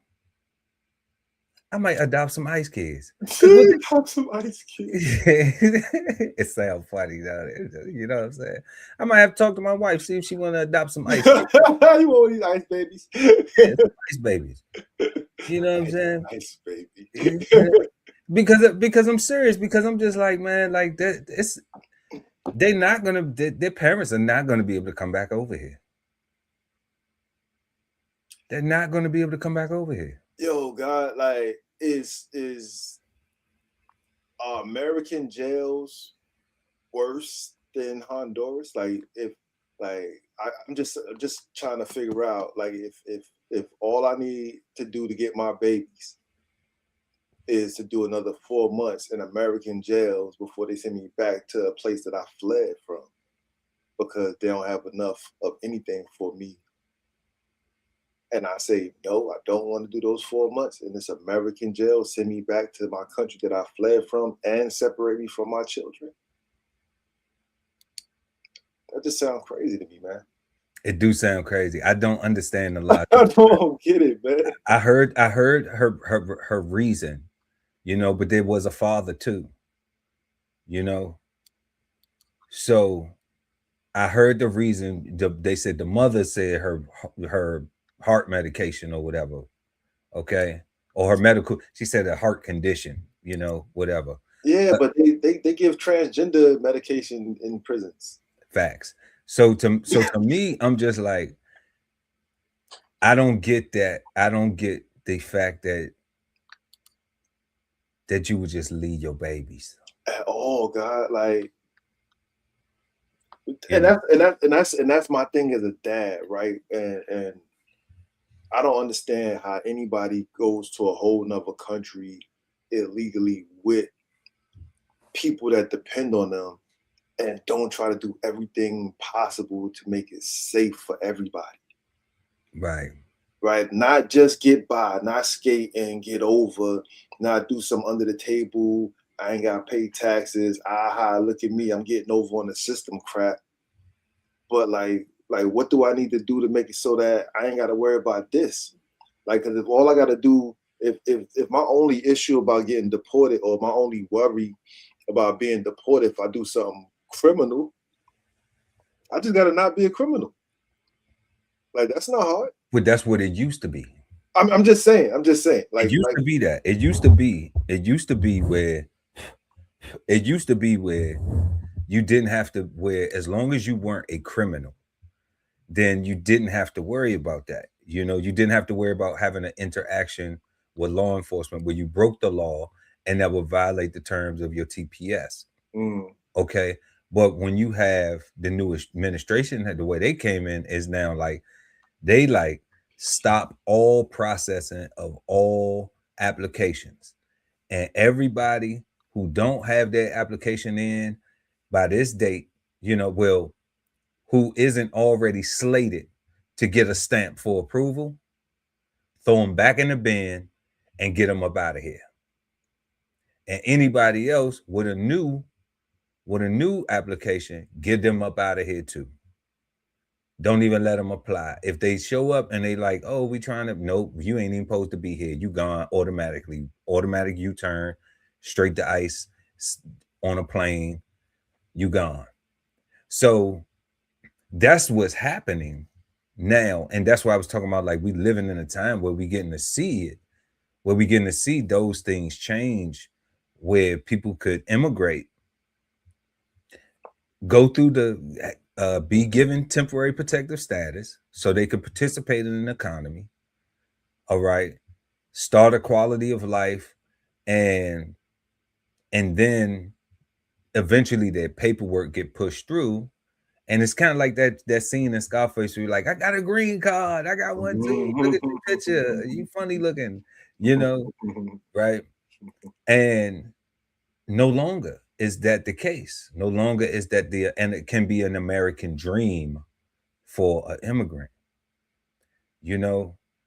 And that's crazy that we're seeing this in our lifetime. You know, we're seeing so much stuff, y'all. Like it's crazy. Like the shooting down of reparations, the whole now the immigrations, no more immigration, you know. Yeah, that reparations thing, like we always knew that they would never give it to us, but for them to actually come out and say that they would never give it to us, like it's different. like kill the convo. Shut it up. You know, shut it up. Don't you better not even you ask for it again, I'm gonna pop you in your mouth. You know what I'm saying?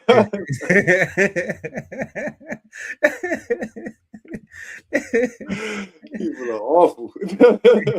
Like, dang, I just wanted some ice cream. Dang, you know, it's crazy. We ain't got no ice cream money for y'all. You know? That's crazy. But prayers go out to all the families of all the immigrants that are going through that situation. You know, I'm with the God where, like, if you over here illegal, committing crimes, loafing, being lazy, you know, then there ain't no sympathy, ain't no pity party. But when it comes to the babies being affected, you know, I couldn't imagine, you know, somebody took my mama. You know, I couldn't imagine that. That's why I'd be like, I'm so thankful that I wasn't born in the slavery days, because they would have killed, I would have died. You know what I'm saying? What? I wouldn't have made it long. Yo, the little girl did not say she want to go to Honduras and be with her mom. She said she want to hope she can go visit her mom. She ain't said she want to go be with her mom. Like, she said she want to go visit. Visit. Which is why her jail story don't make sense to me, because I'm saying if the baby don't even want to be reunited with you where you are. She not used to that. She not used to that. The 19-year-old ain't used to that, and neither was the little baby girl. Neither one of them is used to life in Honduras. They used to life over here. McDonald's, Taco Bell, you know, everything. Yeah. Social media, tweets, TikTok. They don't want to go over there and be poor. They don't want to be Honduras poor. You know, American poor is better than anywhere on the earth. We traveled it, we seen it, God. That's true. American poor is better than anywhere on the planet that is third world, and they got a version of poor. Which is why the scammers attack our poor, because our poor have enough money to be scammed. Think about that.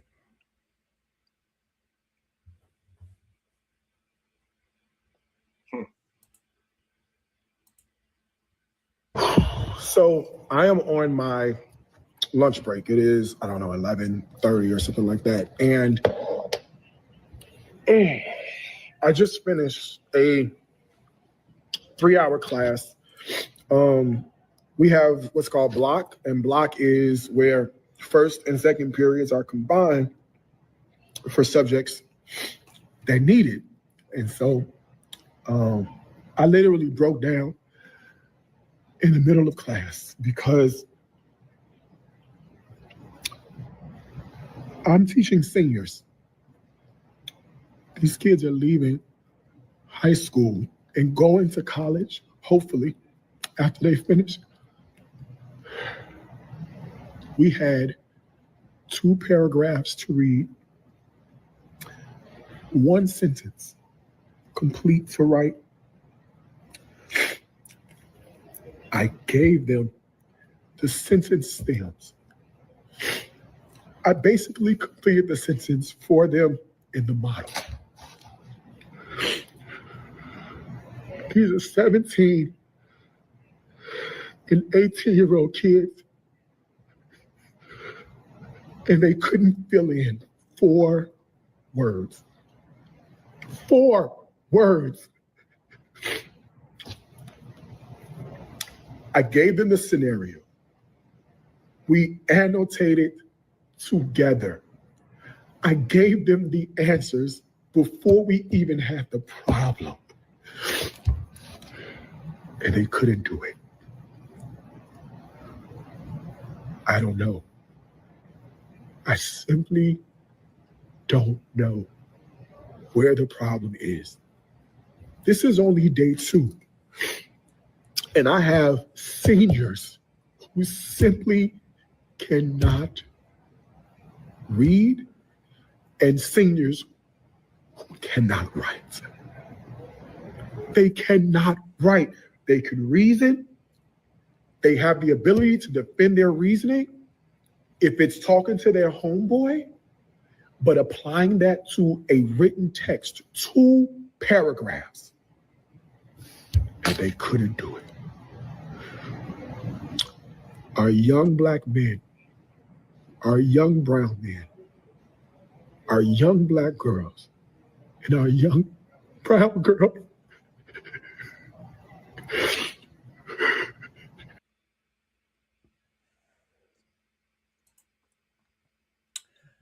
What you think, God? Yo, so I think that he must have just started teaching 2 days ago. That's the only way I'm giving that brother any grace. With the tears, for his crocodile tears. For his crocodile tears, right? Because otherwise I'm saying like that's my problem, right? Like these teachers, these professionals whose whole job in life, their whole career goal and path is to educate our youth, to educate our children, to educate those that are ignorant, right? That's why I say like certain professions should be ordainedly inspired, that you should not be allowed to fall back into teaching when your first thing don't work out. You know, those that can't do teach, so to speak, right? Like So what you think, the guy? He was like a personal trainer first, and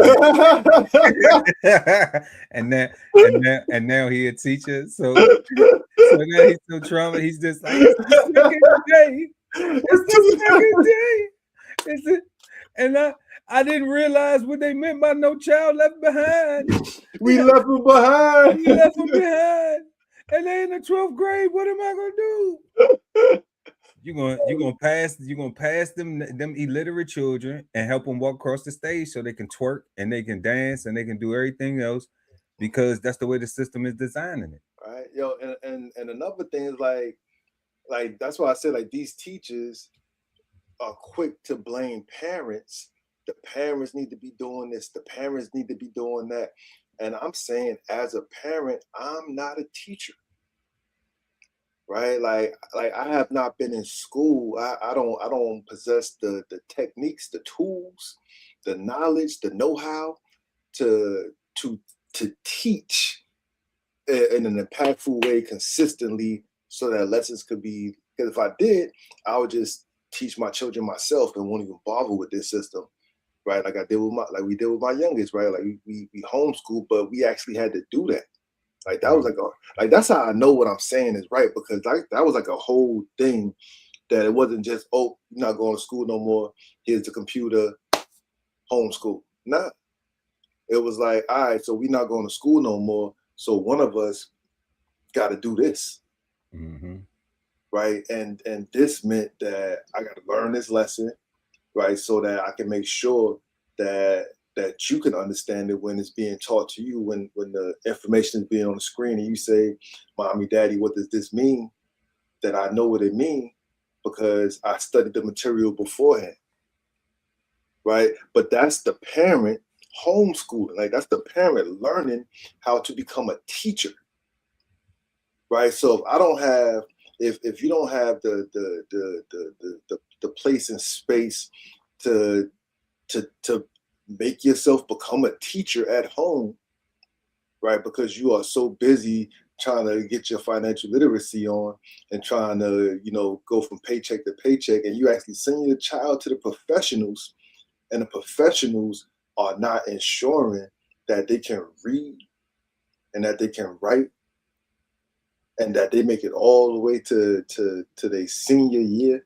17 and 18-year-olds. They can't fill in 4 words, right? And you want to talk about, you want to bring up race. And I'm saying, like, no, let's bring up a failure of professionals, right? Like why is our system allowed to, like, if I'm saying like that's like a public service announcement that we need to set these schools on fire and start over, right? Because, or we don't even need teachers no more. Like, let's just do YouTube University. And let's see how we go with that. Like, we got Gen AI for everything now, so I don't even know how much these you saying so you saying if they can't read and they can't write, they can listen and answer questions, right? Right, because if people learn differently, right? Who's to say that this generation of people don't need to learn a certain way, right? And if we just fail to accommodate them and just write them and say, you know what, y'all just bums because we quit, I don't think that make them bums. I think that make us bums, right? I think if I'm a teacher, if I take on the profession of educating and I show up to work and I'm like, I don't want to, like remember that lady, the 911 lady, they showed us she was like, she was just hanging up on people for like 2 hours, and she was like, "Yeah, I just didn't feel like working today." Oh wow, nah. Did they fire her? She went to jail. Oh, good job. Good job. like what you mean? Like, your whole job is saving lives, and you can't not want to do that today, like, or ever. You can only not want to do that on your day off. Right, like, you can't show up to work and not want to teach, and for that dude to be crying, talking about, I can't believe it. Like, what was he doing over the summer? Like he wasn't. I don't know, man. Like, I got a lot to say, man. There's a lot. The curriculum is crazy. It's crazy. Shout out to Rocky Terry 5249. She said a lot of parents are illiterate as well. I see it every day. That's my point. That's why we send them to school, right? Because if I can't read, and I know I can't read, I can't give my child what I don't have and expect them to be better. I gotta send them to where I stop paying attention and say, don't be like me, pay attention. Sound like Rocky Terry be running some dumbass adults all day.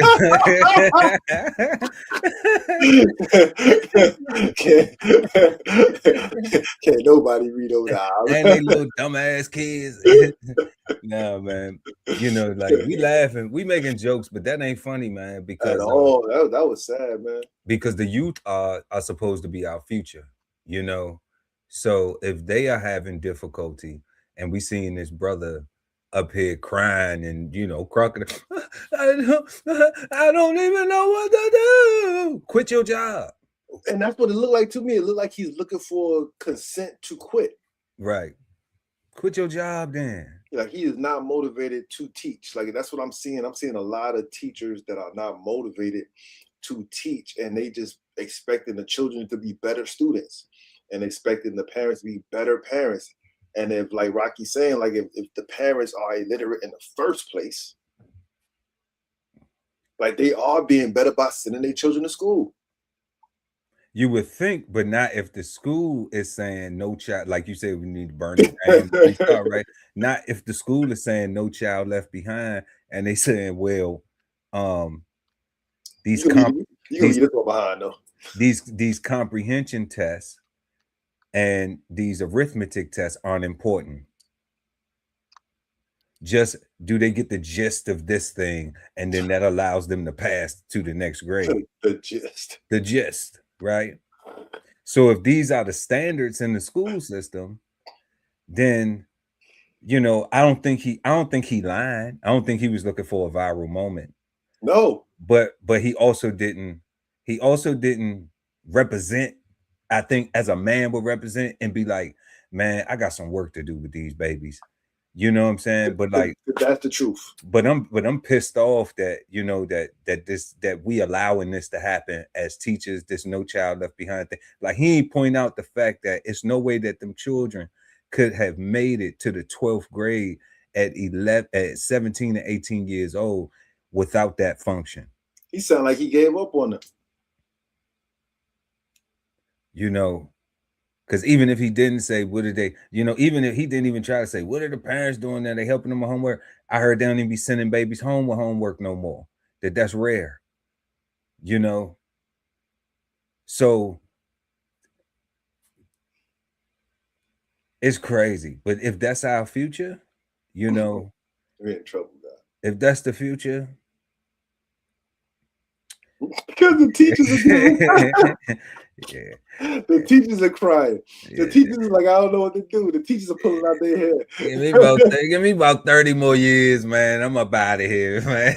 Like, so about 30 more. I'm gone. So check it out, guys. If the teachers are unmotivated, are they not indirectly promoting and teaching bumhoodness or bumdom? Like, are they not teaching this, like give up?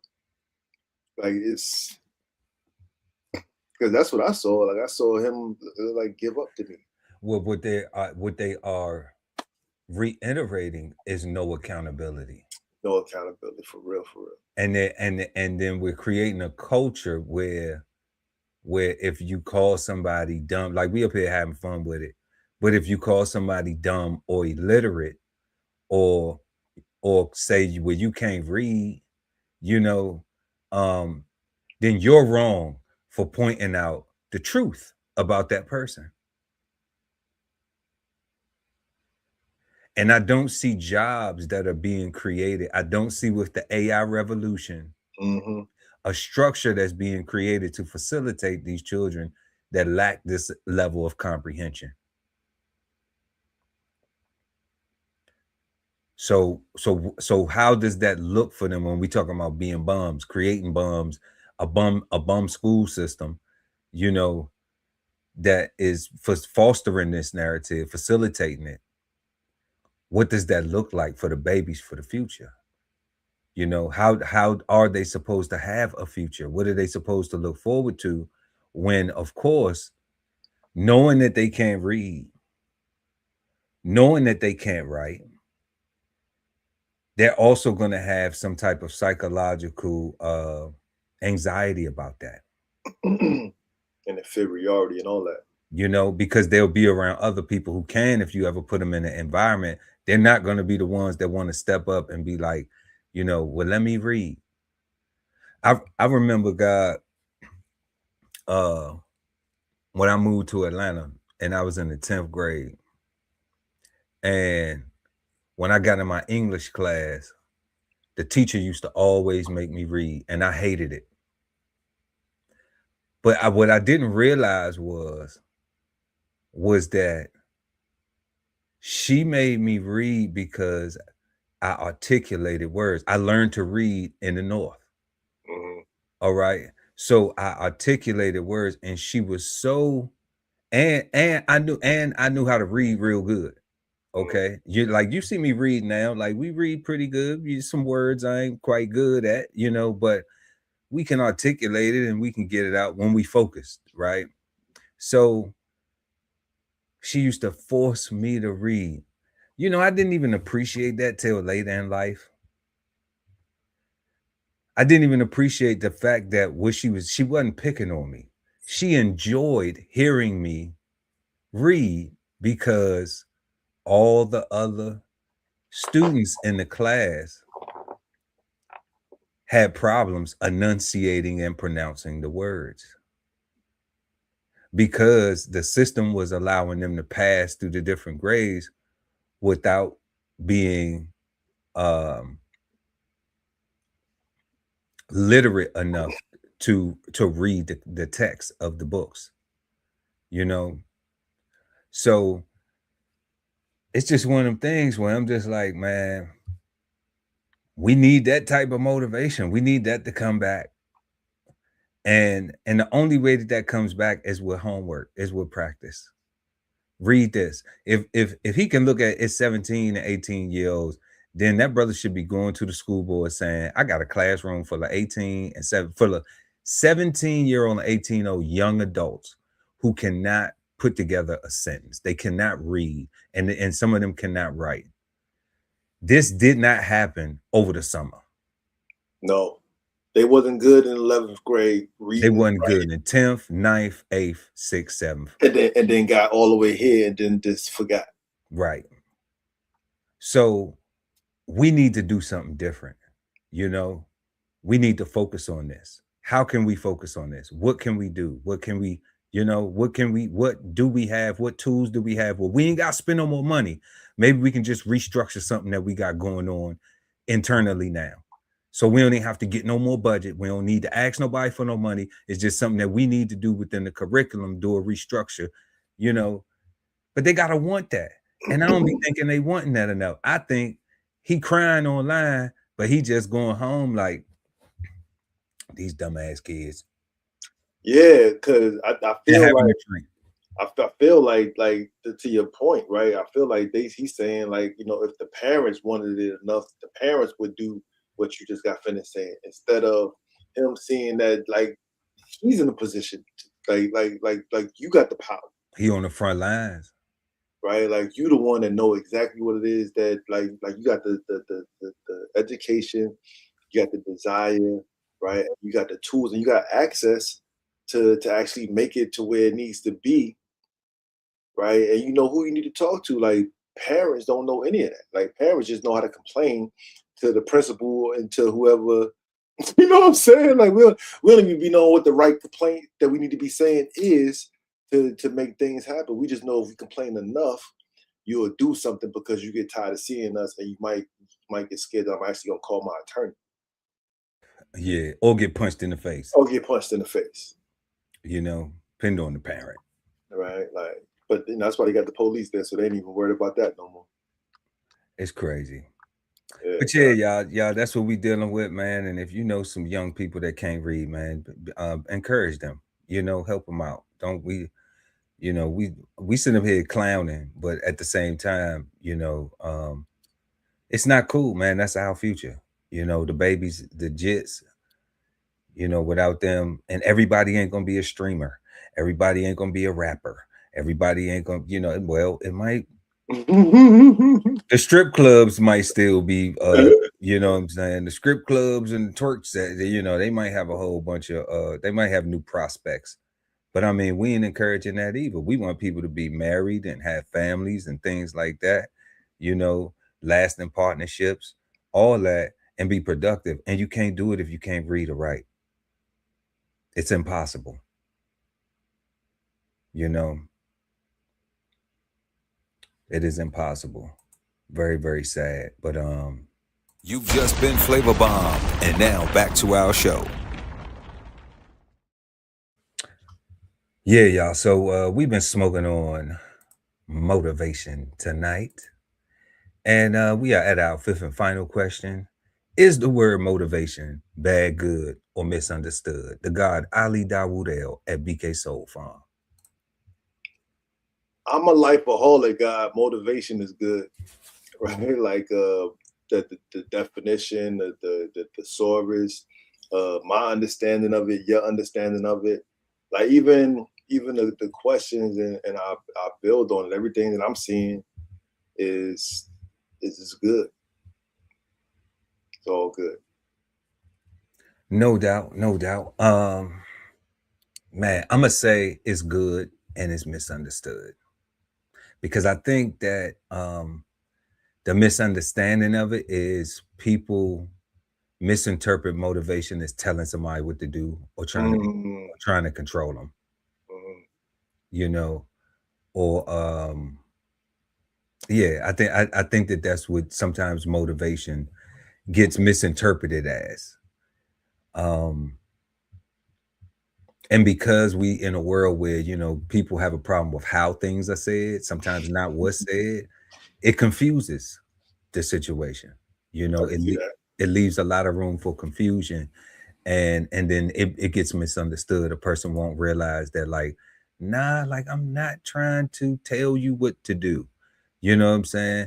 I'm not trying to be your boss, but I am trying to motivate you, you know, to understand, like, you probably in a better position than when you was. I don't know where you coming from, but you probably in a better position than where you was, you know, and let's respect that. Let's build on that. So people will misinterpret motivation sometimes, but motivation is always good, you know, to stay motivated, to stay self-motivated, to stay self-determined, to stay, would you say, God, in the beginning? A reminder never to quit. A reminder never to quit, you know, all that good stuff. So that's the reason why it's definitely, we agree on the Cigarden Panel that is good. And, you know, Chef Earl Pearl just threw in there that misunderstanding with, but y'all got it, man. You know, stay motivated, stay educated and motivated for real. Cause we got a lot of school system ain't helping, clearly. Clearly, they cry.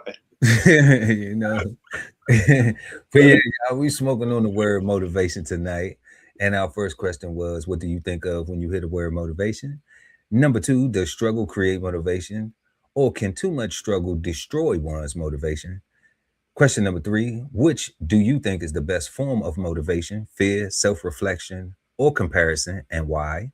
Number 4, is internal motivation or somebody believing in you more powerful? And 5th and final, last but never least, is the word motivation bad, good, or misunderstood? We would like to know what you think about all of those questions. So please let us know in the comment section below. And we always will respond to each and every comment. Man, we had a fantastic show, some fantastic insights. Y'all, please smash that like button and subscribe to the channel and hit the notification bell so when we go live, you never miss an episode of Cigar Sundays Live. I am Chef Earl at DBCHEFTV, always with the guy Ali Dawoodell at BK Soul Farm. And we want all of you to have a peaceful, positive, and productive start to your week. And we will see y'all right here next Sunday, 8 p.m. East Coast time, Cigar Sundays Live. 2 big nerds smoking on words. Peace, God. Peace, God.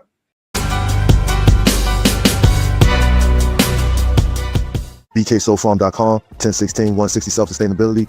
Jump on the list and get yourself together, right? Only at the DBCHEFTV podcast, where the world talks food. TLS podcast, The Love Speak. TVK podcast, The Veteran Kettle. Cigar Sundays on YouTube. Brunch with the fellas at Brunch Fellas. Bo's podcast, Bo's on the table. Sign up for the newsletter and shop merch and clothing at DBCHEFTV.com.